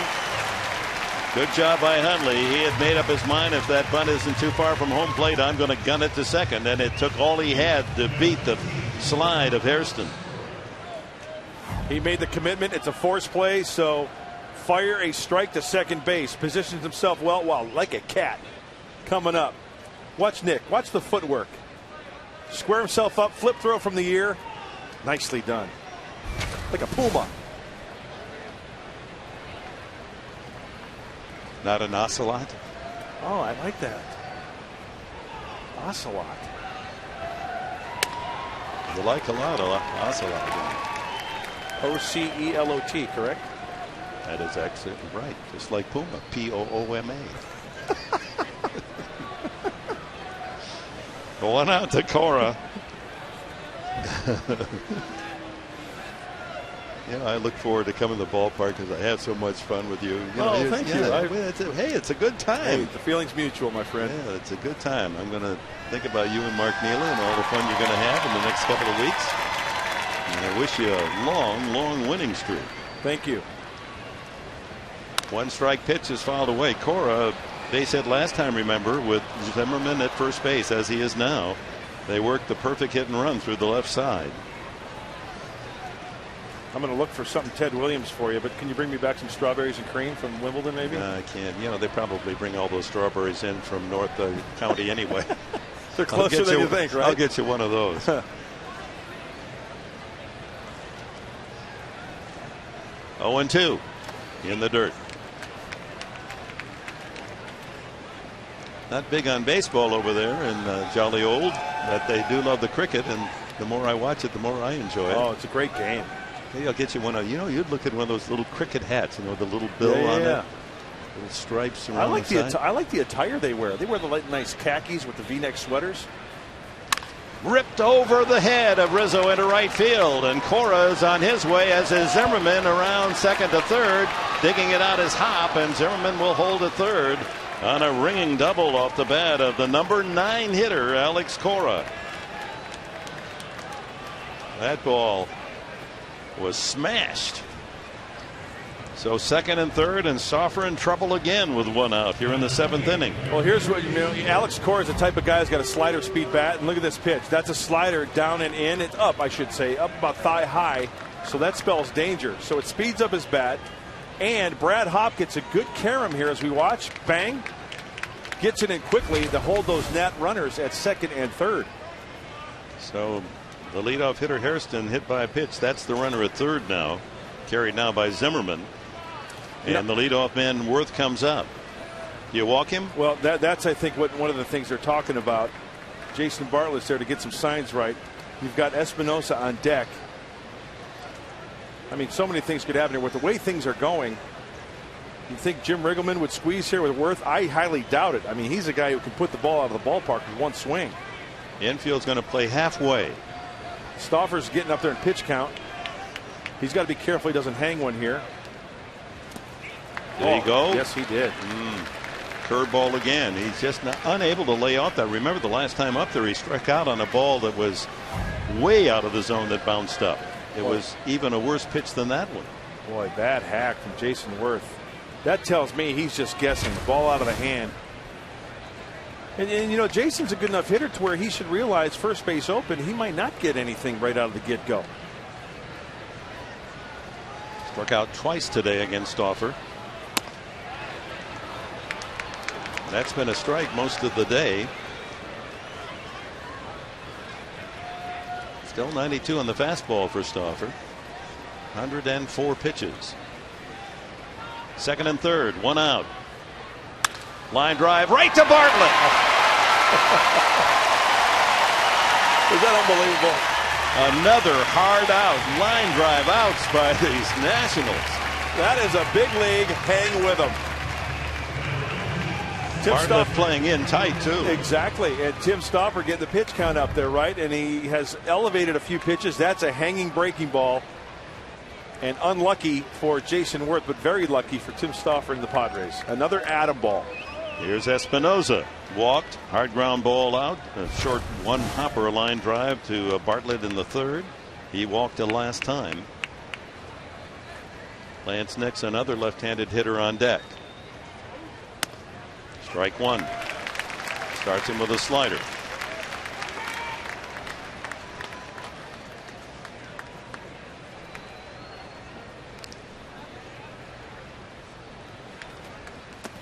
Strike two. Went after a pitch in the dirt.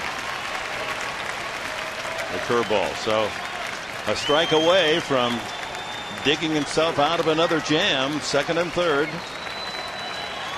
Two out.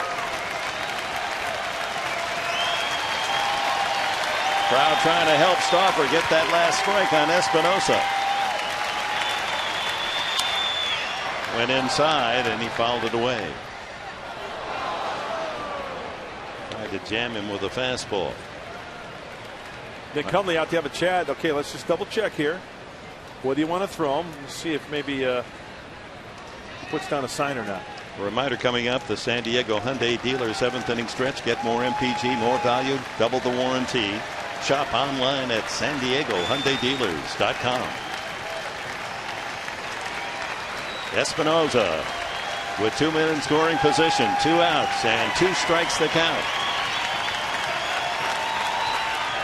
Bounced that one out in front of home plate, and Espinoza didn't offer. Nick Hundley's getting a workout, yo. Curveball in the dirt. He does a fine job of squaring up. You might see another one here.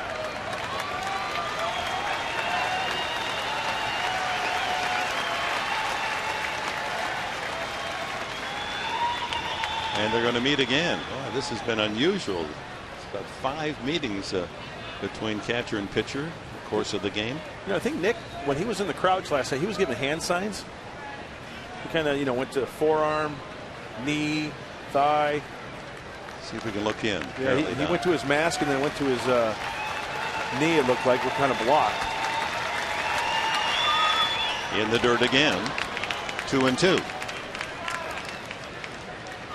Down by Hundley. Runner at third base. Keeping that ball in front of him.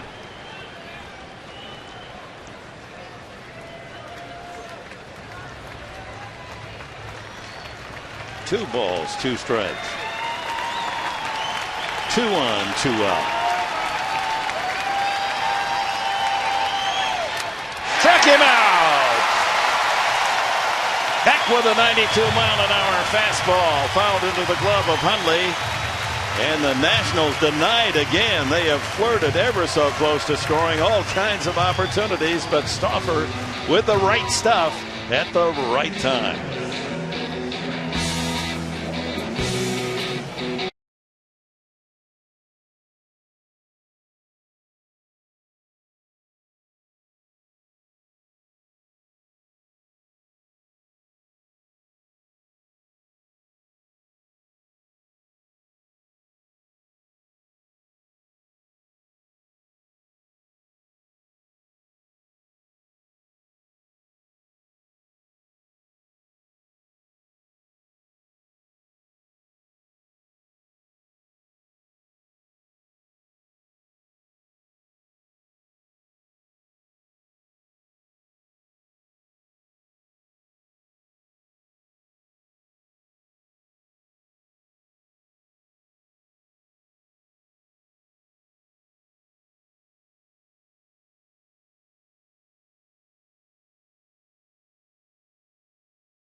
Library.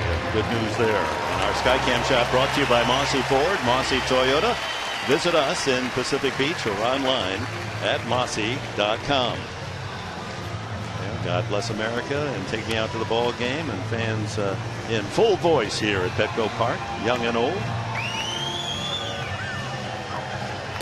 Jordan Zimmerman in full pitching prowess for the Washington Nationals as he goes into the 7th inning. 6 solid innings of work, just as he showed his good stuff in Washington earlier. Stauffer bested him 2-1. No score. Stauffer has gone through 7 innings, so that's 15 straight shutout innings by Tim Stauffer, going back to his win in the last outing. Stauffer with a shutout of Colorado. So as you look at Zimmerman, and we look ahead to 5:15 as our TV time tomorrow from Denver on Channel 4 San Diego for our Honda Dealers pregame show. Anthony Bass, Major League debut. We'll see what the 23-year-old fireballer has against always troublesome Aaron Cook. Goes for Colorado. We don't know who's going to pitch Tuesday. That's Mosley's turn in the order. LeBlanc, will he be called up? There's been no official word as yet. Juan Nicasio will pitch for Denver. There's Mosley and Stauffer. Tell you, that was some big league pitching last inning for Tim Stauffer. Great job. He was tough under the pressure of runners in scoring position the entire game, starting with the first inning. And I'll be quite honest with you, I thought after the 6th inning he was going to be done. He was over 100 pitches. He went back out there. Nice going, Tim.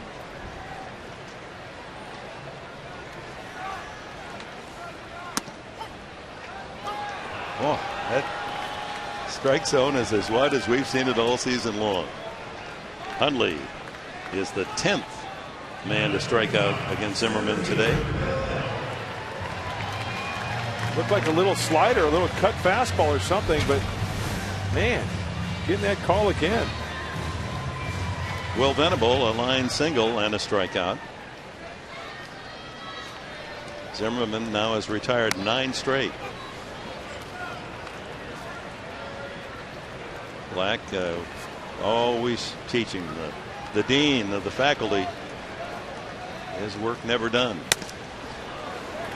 Blew that one right by Venable, 93 miles an hour. You see Denorfia getting loose. Should it get down to Stauffer's spot in the batting order, apparently he would bat. Fouled out of play.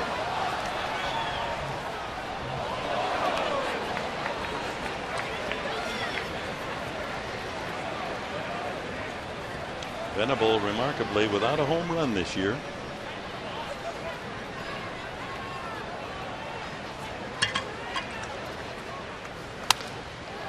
That went high and foul. Will make it back halfway into the lower deck. Well, 10 strikeouts for Zimmerman. 10 times he has gone 0-2 this afternoon. Well, that's really a remarkable run, isn't it? He has pitched an outstanding game, as has Stauffer. Yep. Zimmerman having to work much less out of the stretch than Stauffer. Misses there. A waste pitch. Venable last year clubbed 13 home runs. 100th pitch coming up. High fly left center, and Keel cruising and makes the catch. 9 in a row. Make that 10 in a row now for Zimmerman.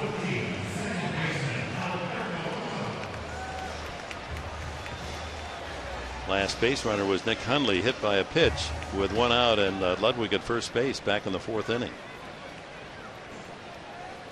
Nothing since. 2 outs now in the 7th. Gonzalez is struck out and fly to center, and a soft fly to center field, and Keel takes care of it, almost overran it. And 11 straight men knocked down by Jordan Zimmerman. On to the 8th. No score.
California Coast Credit Union auto loan rates as low as 2.98% for 72 months.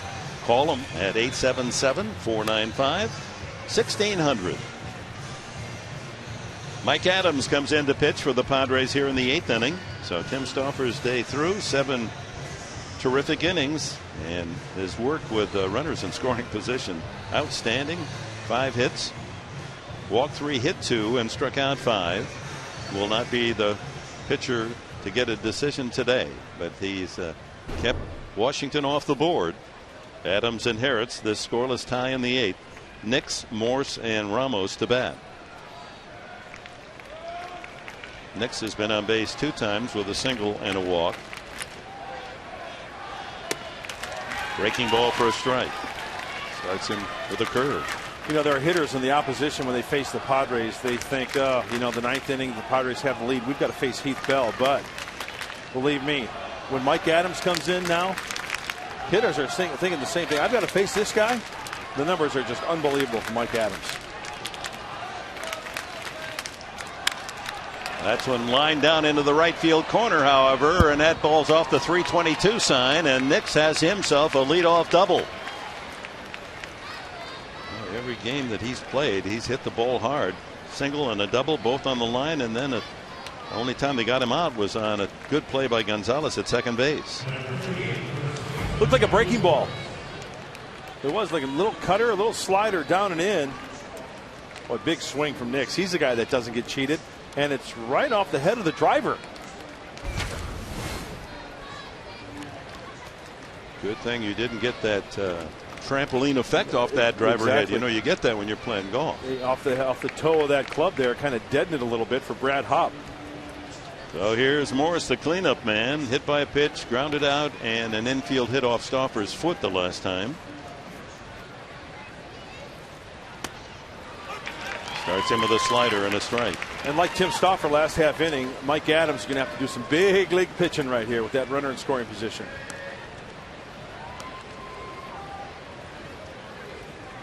Nationals with countless chances today.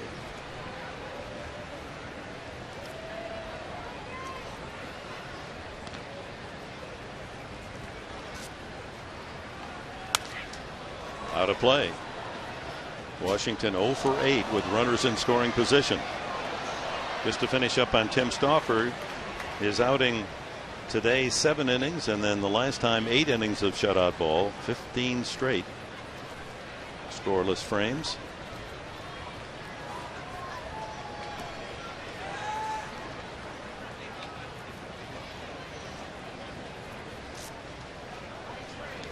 So Adams ahead on the count, 2 strikes to Morse.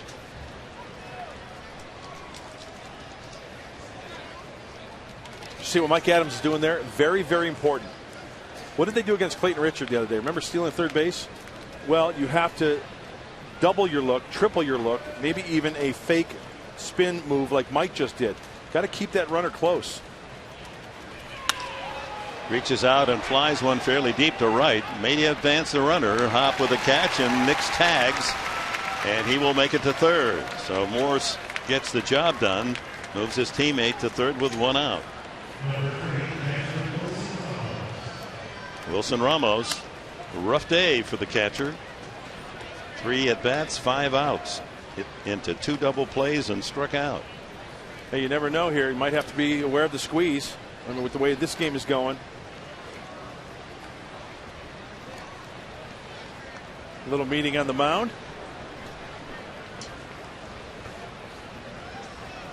And Bud Black's going to go out and join the conversation. Just make him aware what the possible scenarios might be here and how to maybe pitch Ramos.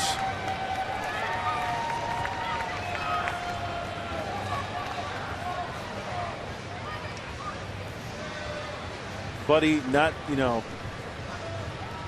leaving anything untalked about here. He's every situation here. First pitch, here's what we want to do. Be aware of the squeeze. If the first pitch is a ball, let's do this. So many scenarios that you can go over right here. Plate umpire Barry going out and saying, hey, this isn't spring training. Let's get going here. Let's see where Buddy now plays the infield. Probably on the edge of the grass there.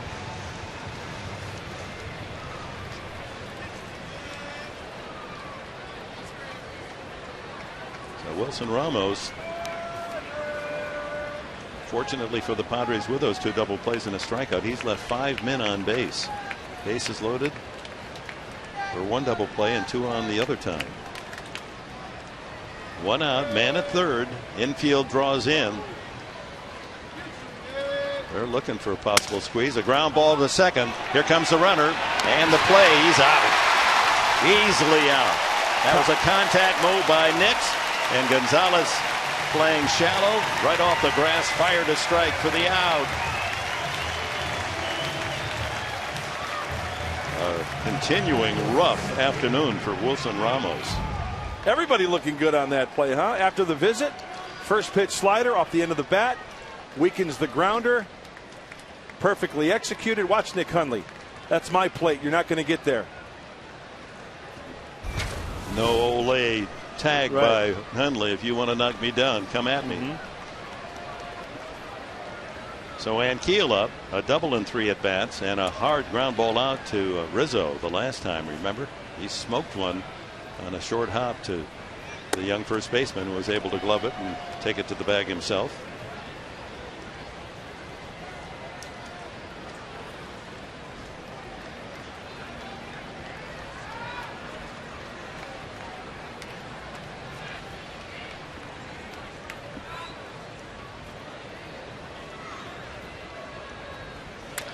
Isn't that a delicious piece of trivia, though? 2 men that have won 25 games as a pitcher in the big leagues and hit 25 home runs, and it's Rick Ankiel and Babe Ruth. That's something that you can tell your grandkids someday, huh? That's pretty cool.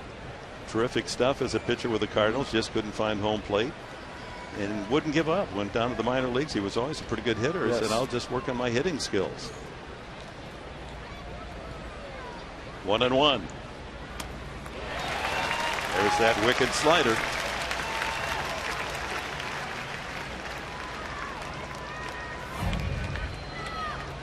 Right over the top of it. Good location, below the knees. Now that's not a strike, right? If taken, right? That's the key, though. You throw Ankiel a breaking ball in the zone, it could be a different story. 1-2. Here it comes. Struck him out. Mike Adams pitches around. A leadoff double by Nix. 1 man left for the Nationals. Padres come up. Pinch hitter for the pitcher, undoubtedly, and then the top of the order, Bartlett and Headley in the last of the 8th.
Tie, 8th inning.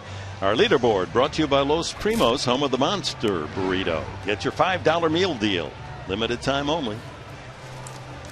Most wins in day games this season. Well, the Padres have just enjoyed thoroughly playing under the sun. 16 wins, 2 more than the Phils. I say save on electricity and take those things down. Play day games. That's the way it should be played. Bud Black noting that his team is 16-8 day games, trying to get off on a getaway day, and that's another plus for the Padres in days where they have to fly either to a city to start a series or fly home. They're 7-3. Kyle Phillips to face relief pitcher Todd Coffey. Coffey worked last night, remember. Got the 2 men that he faced, Denorfia and Bartlett, to ground out. Phillips, the last 2 times he's pinch hit, he's delivered with a walk and a single.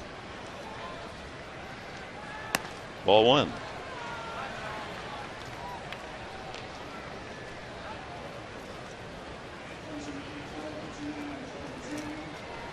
Zimmerman going 7 innings, no runs, 4 hits, walked 1, hit 1, and struck out 10. And he and Tim Stauffer, though they pitched such outstanding shutout ball for 7 innings, neither will figure in the final decision. That ball hit hard to left field, but the left fielder Nix is there, playing him just right. Nothing wrong with that swing. Phillips, the more you see him, the more you like him, especially at the plate. Hey, putting a good swing on it and they put it in play. You know, cutting down on the strikeouts is something that the Padres need to do, and at least Kyle Phillips gives you a chance, you know, by putting that ball in play. Leadoff hitter Bartlett, single and a couple of ground outs, and then it'll be Headley.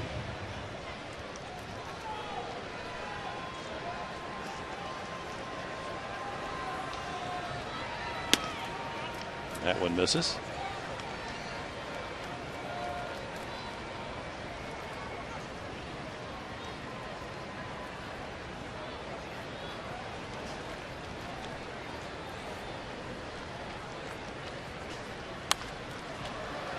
Lifts that one foul out of play. Well, I'm sure Todd Coffey is feeling a little bit more comfortable this afternoon in his regular costume, other than that 1936 Washington uniform we saw yesterday. Remember, that had a lot of jiggle in it. Yeah, didn't it? he had the culottes working, the old capri pants, and looks like these breeches that he's wearing today, you know, the ones that he wears every day on the road, a little bit more room and more comfortable for the big red hen do. Doesn't hide his burliness though. Outside.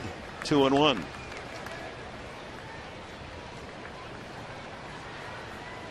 He's not decaf. He's high octane, this guy. Oh, yeah. I've always liked this kid. Just like his presence on the mound. Big old, like you said, burly right-hander coming at you.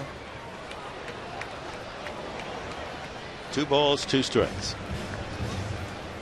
Chase Headley on deck.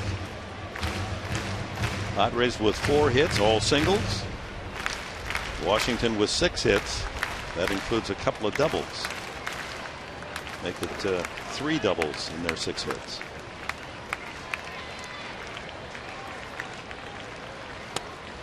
Blowing away, and Bartlett has the count 3-2. Something's got to give here, huh? This afternoon? Man.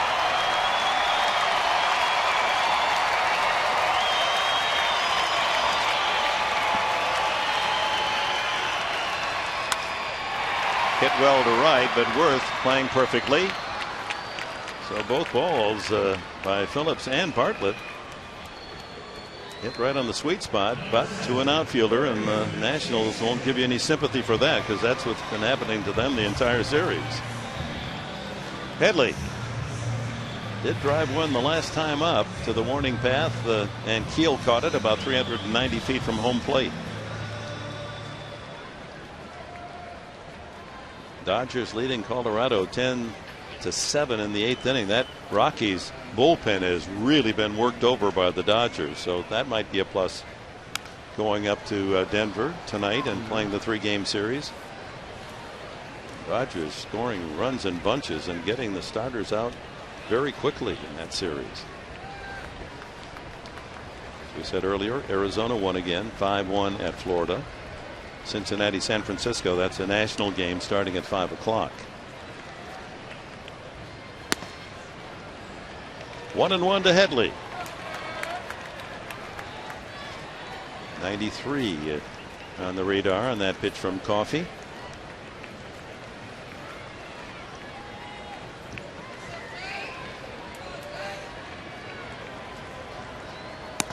Misses again.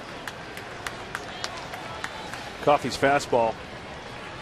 The high octane caffeine pitch, 96 on that fastball. And then he'll go decaf on you with a changeup about 84 to 85. Very good. Where's the cream in the coffee? The cream is when he ultimately strikes somebody out, because that's the what's the word I'm looking for? Cream. The latte? The cream rises to the top is what I'm trying to say, right? So that would be the strikeout. Well, here's the 3-1 pitch to Headley. Count in his favor, and he takes the breaking ball for a strike. Looking fastball. Yep. That's some pitching right there by Coffey. Pitching behind, pitching backwards with the breaking ball to go 3-2. 83 on the slider. So full count, looking at 3-2 again.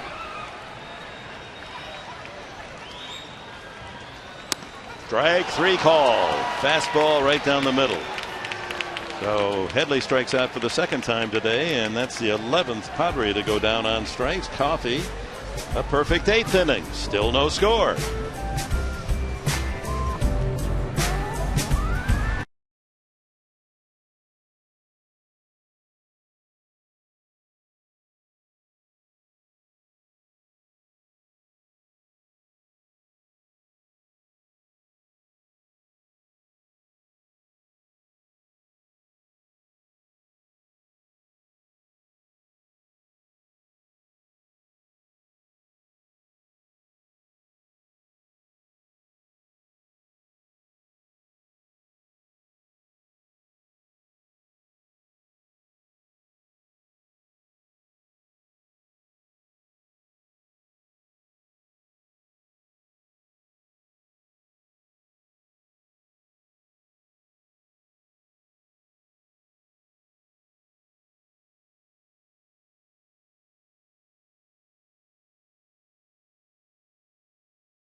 The 9th inning, we remind you Padres Suites are a great way to enjoy a game with your friends and family or co-workers.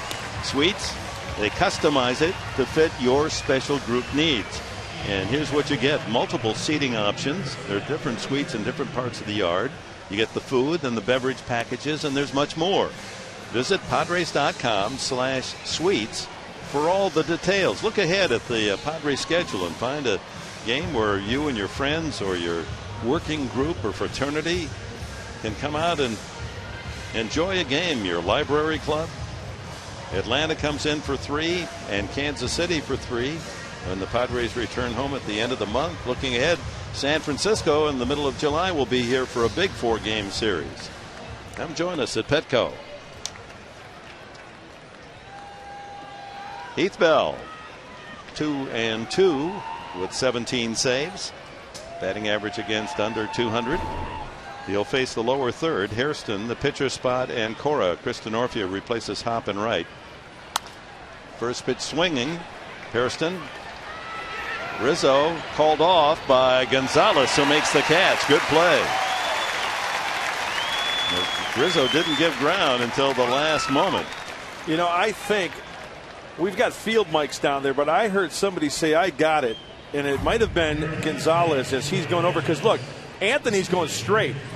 Gonzalez has more of a side angle at it, and that's always been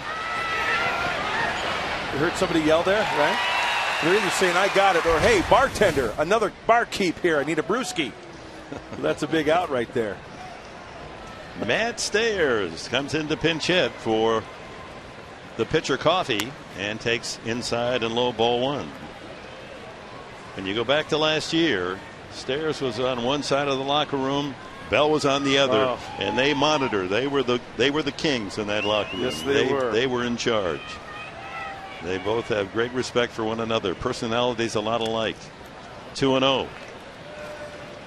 Couple of curveballs to start the veterans. Matt Stairs. One of my favorite Matt Stairs stories was last year in Cincinnati. Stairs hadn't played in like 3 weeks. He's getting a start in Cincinnati.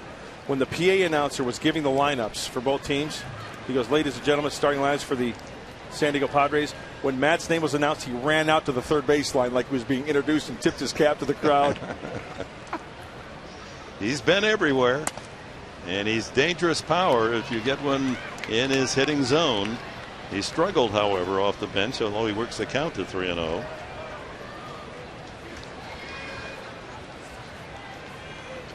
Three for 28 as a pinch hitter, and takes a strike. And is yet to knock in a run in those 28 pinch hit appearances, so that's unusual. He is deluxe off the bench. 43 years young. 3-1. Another breaking ball. Yep. So 3-2 to Stairs. 23 career pinch homers, more than anyone in history. Cliff Johnson had the record at 20.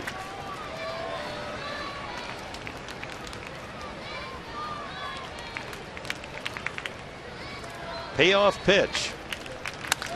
Line to center field, and playing very deep was Venable, so he has to play it on a couple of hops. And Stairs delivers with one out. That gets us to Alex Cora, or will he hit? He's had a couple of hits today. See if they pinch run for Stairs there. Yeah, they will. Bixler, Brian Bixler, looks like.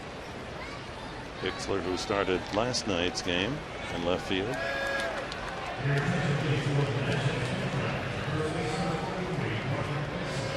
So Bixler carrying a go-ahead run with one out at first base in the ninth inning.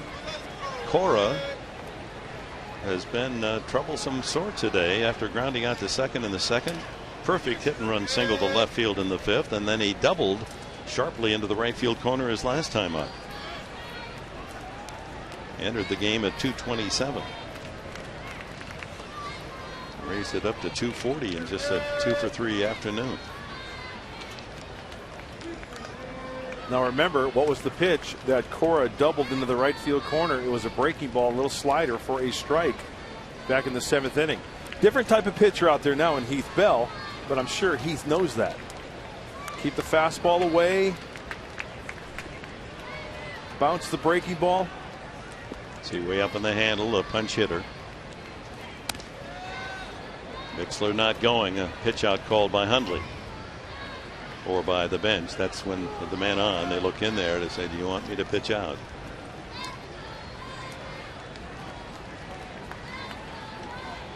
No score. We're in the top of the ninth inning. Pinch runner. Bixler at first base. There's a strike. 91 on that fastball. And with the fastball away, the defense plays accordingly. In the outfield, Ludwig over towards that left field line. Venable on the shortstop side of second base and on the shallow side.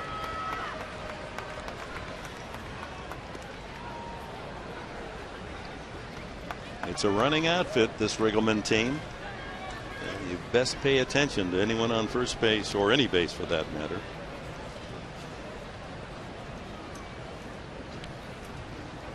Cora has shown he can handle the bat. That hit and run single back in the fifth. Ooh. Oh, very close. He had him leaning. Very close.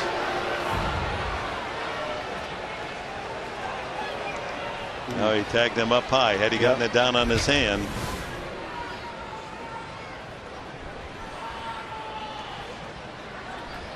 You know, when I think of first baseman with quick slap tags, JT Snow, Keith Hernandez, Adrian Gonzalez. Right, 1-2 the count. Those guys used to catch that ball, and you know what? If your hand's in the way, hang with them. You know, did you ever get hit in the hand with a baseball in the glove? It hurts. How about Albert Pujols? Albert Pujols. He just puts his knee out there so you can't get back to the bat. Well, with the left-handers, they can get that momentum going with that. You know, the hand with the glove hand on the right side. Another pitch out. 2 pitch outs in this sequence, so the count is 2-2. The Padres haven't guessed right. Rick Renteria going through some signs. Doesn't mean that he's the one sending out the signals. It could be somebody else, and that's a false signal set up. 2-2. The drama king at work here in the 9th inning. Matt Stairs with a pinch single with 1 out. Bixler running for him. A scoreless tie.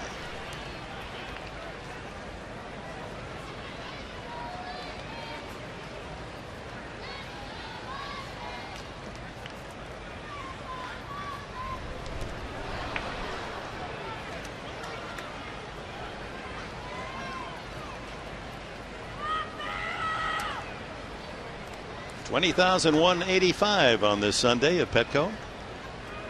Traded to a outstanding pitching duel. Line drive, base hit. He's done it again, Cora. Over to cut it off is Denorfia, and his quick throw will hold the runner at second base. Threw him a curveball. 3 for 4. Cora hitting in the 9th spot of the batting order. So first and second. So the Nationals threaten again. And once again, Keith Bell, like Tim Stauffer and Adams, going to have to pitch out a little bit of trouble. Tim did it. Mike Adams did it. And that was a hanging breaking ball. Breaking ball for a strike to Alex Cora. The frustration for the Nationals today, they're 0 for 10 with runners in scoring position. It started in the very first inning. They had the bases loaded, 1 out. And Ramos wrapped into a 1-2-3 double play. Worth has struck out twice, grounded to short, and hit a bullet the last time up. Lined it to the shortstop Bartlett. And that was with 2 men in scoring position.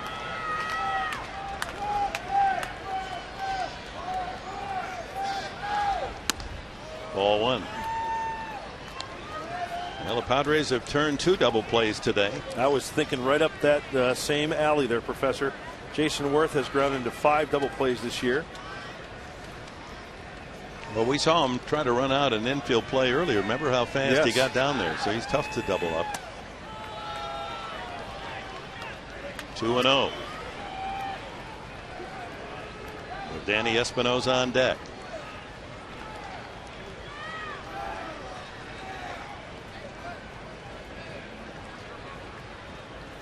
Bixler at second, Cora at first. Just 1 out here in the top of the 9th. And way outside, 3-0. Pitch away from loading the bases and bringing up Danny Espinosa. And down in the hole, Lance Nix. He has a couple of hits today.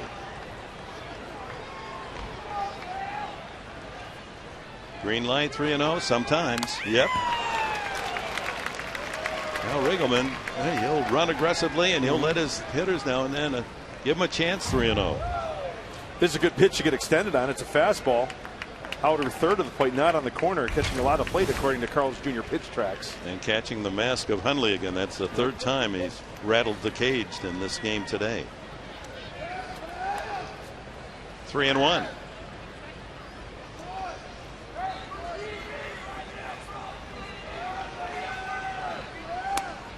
Strike. Come back, Mr. Worth. Wow, the high strike on the curveball. Well, let's check out the pitch tracks again. What is it?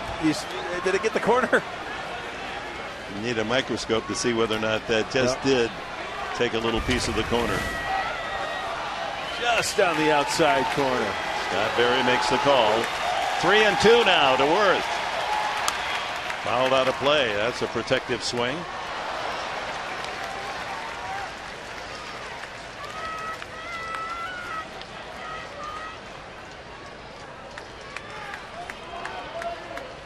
Bell off the mound, mopping the brow, thinking it through. Worth wondering what I'm going to get this time.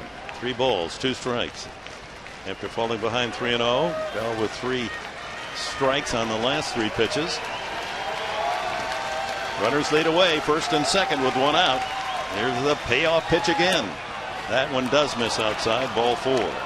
Bases loaded now.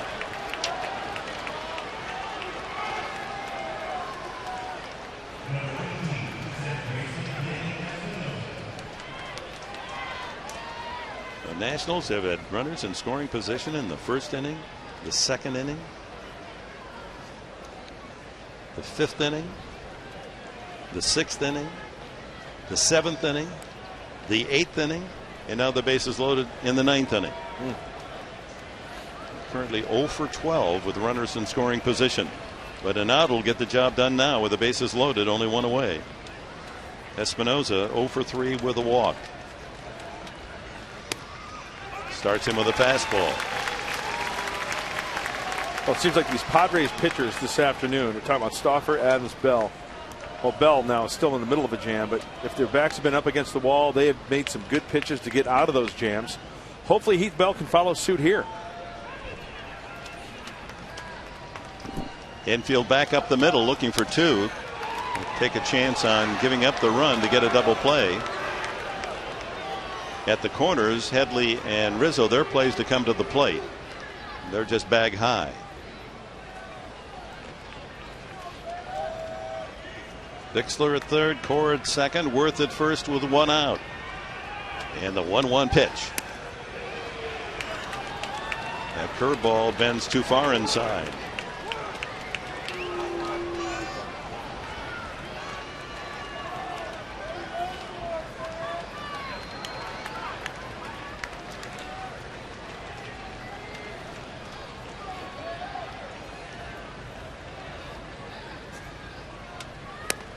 That's in there. Good old-fashioned heater. 93. He hasn't shown that 95, 96 mile an hour fastball today. See if he's got one in him.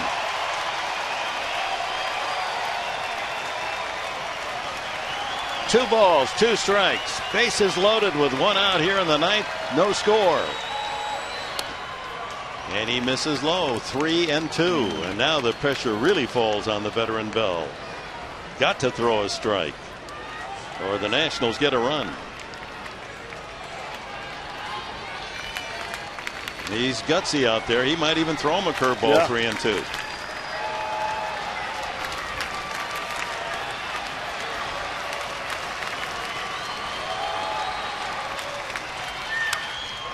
High fly ball, right field. It's deep. Denorfia into the corner, leaps and makes the catch. What a catch! But tagging and scoring is Bixler. They've got a man in a rundown. No, they can't pick him up. And now an argument by Headley. There was runners all over the place. I believe there might have been a collision on the base paths there. What a catch by Denorfia. And the Nationals have a run. When it all clears, runners at first and third. And wish we had a microphone down there to hear what this argument's all about. Boy, I'm still perplexed and amazed at that catch by Chris Denorfia in right field, going up against the Petco porch, up against that chain link and making a great grab. And then all the attention switches to third base. Laz Diaz, the umpire there. And I don't know what, I'll be honest with you, I did not see the runner tag at third and go, so I don't know what was made here, but what a great job by Chris. My goodness. That's a fabulous catch. That would have cleared the bases perhaps, and maybe the runner, Worth, or Cora perhaps, it was Cora, thought that that ball was going to play off the wall and didn't tag up. And that's what Headley comes over to argue.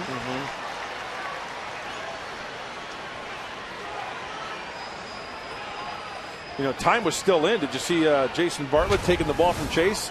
He didn't want that runner to go to second base. Or Heath Bell, rather, taking the ball and faking the throw. And now they're going to appeal, and they say that he didn't leave too soon. Well, Headley was vehement. He reacted immediately to what he thought was wrong. Well, they pitch to Nix here with 2 outs in first and third. Nix is 2 for 3, a line double, a line single, and a walk. Oh, he just takes a healthy cut. So Espinosa, driving in his 35th run of the year, has given the Nationals the only run of the game. Now it's up to Bell to try to check the Nats here at first and third with 2 out. Bottom of the 9th inning, it'll be Denorfia inserted for Hop in the 3rd spot of the order. Ludwig and Rizzo.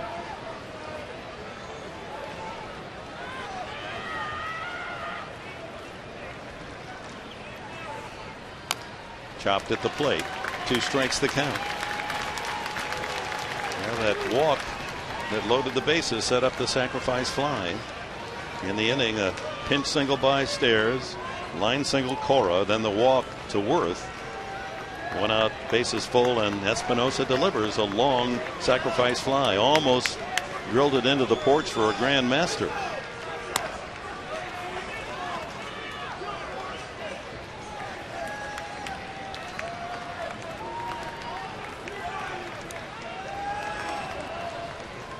Cora at third, Worth at first. And there goes Worth. And he walks into second base with a steal. That'll be his 9th of the year. And now do you walk Lance Nix and take your chances right-hander against right-hander with Morse? Morse is the cleanup hitter. Now they pitch to him, and Nix delivers a sharp single to right. 1 run will score. Here comes Denorfia's throw to the plate, and he is out of there. Worth is nailed at the plate, but scoring ahead of him was Cora, and the Nationals lead 2-0 as we go to the bottom of the 9th inning. Couple of great defensive plays. Denorfia with a catch and that throw.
Cajon Ford, worth the short drive from anywhere in the county, or shop online at elcajonford.com. Lance Nix, another line drive base hit, his 3rd hit of the game, 2 singles and a double. Knocks in 1, the other thrown out by Denorfia. But the Nationals now have a 2-0 lead, and they bring in their stopper. He picked up save number 14 yesterday and number 13 the night before, Drew Storen. So 3 straight games for this young right-hander. Denorfia, his first at bat. Then it'll be Ludwig and Rizzo. Anyone gets going here, Hundley would get a chance. Denorfia's first at bat. And he lines one into right center field for a base hit. So DeNorfia gives this crowd of 20,185 some hope with a leadoff single on the first pitch. Brings a tying run to the plate. Ryan Ludwig.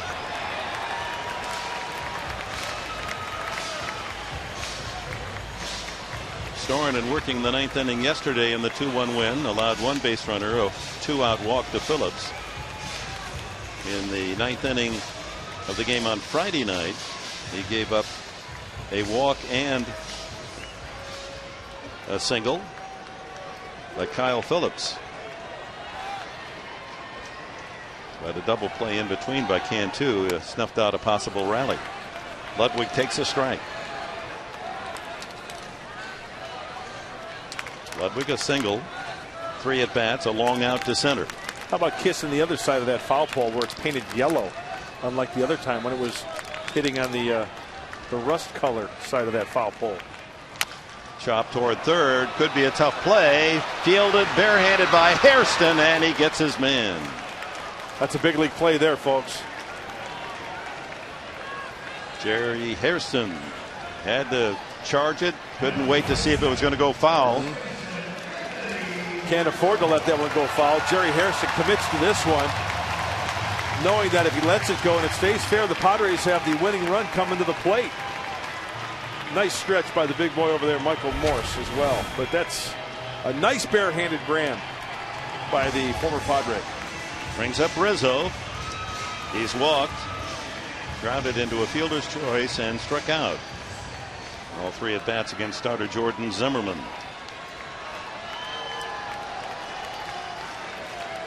DeNorfia at second base. 1 out.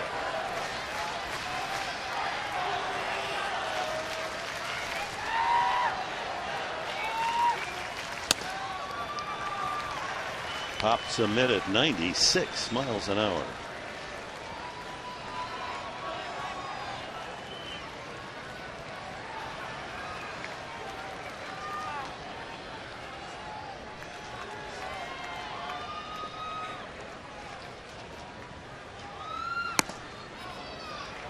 Two and 0. Good eye. And once again, is Storen being a little careful here? Knowing that, okay, if I give up a walk here, sure, the winning run comes to the plate, but, you know, with the way Rizzo swings the bat, Nick Hundley, hey, Nick can run into one now.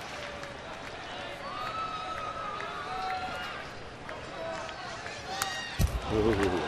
Clipped it back foul, a 96-mile-an-hour fastball. I mean, I'm not a hitting coach by any means, but one of the things that, you know, you look at Rizzo and his swing, it just might be a little long, you know, in the long side, and I think that's correctable. And I'm sure that's something that Randy Reddy has talked about, but he's at the point now at the big league level. Just keep on doing what you've been doing at the minor league level. 2 balls and a strike. Breaking ball. That bends right in there. 2-2. Good slider from Storen.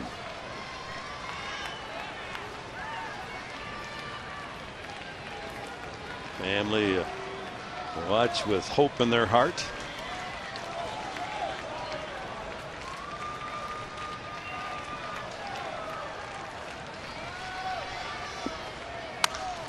Popped him up.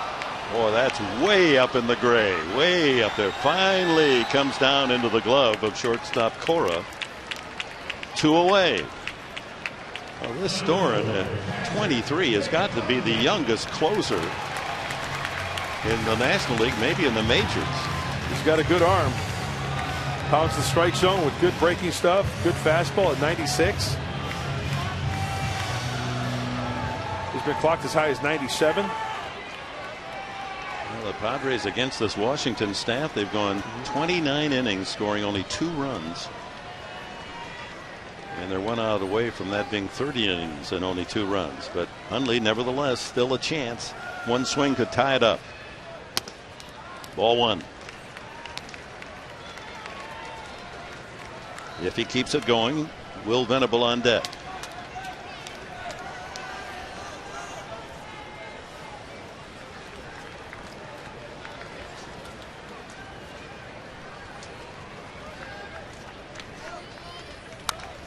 Foul back.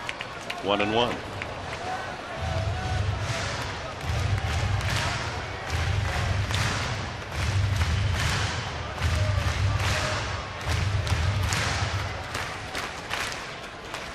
That's right. The Atlanta Braves, Craig Kimbrell is 23 as well. Yeah. And they've got a young closer as well. 1-1 the count. Barrels that fastball at 95 down the middle. Down to the final strike.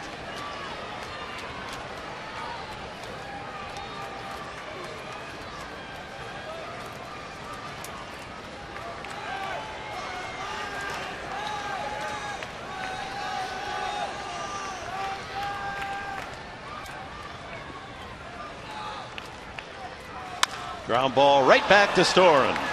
Flips to first, and the ball game is over.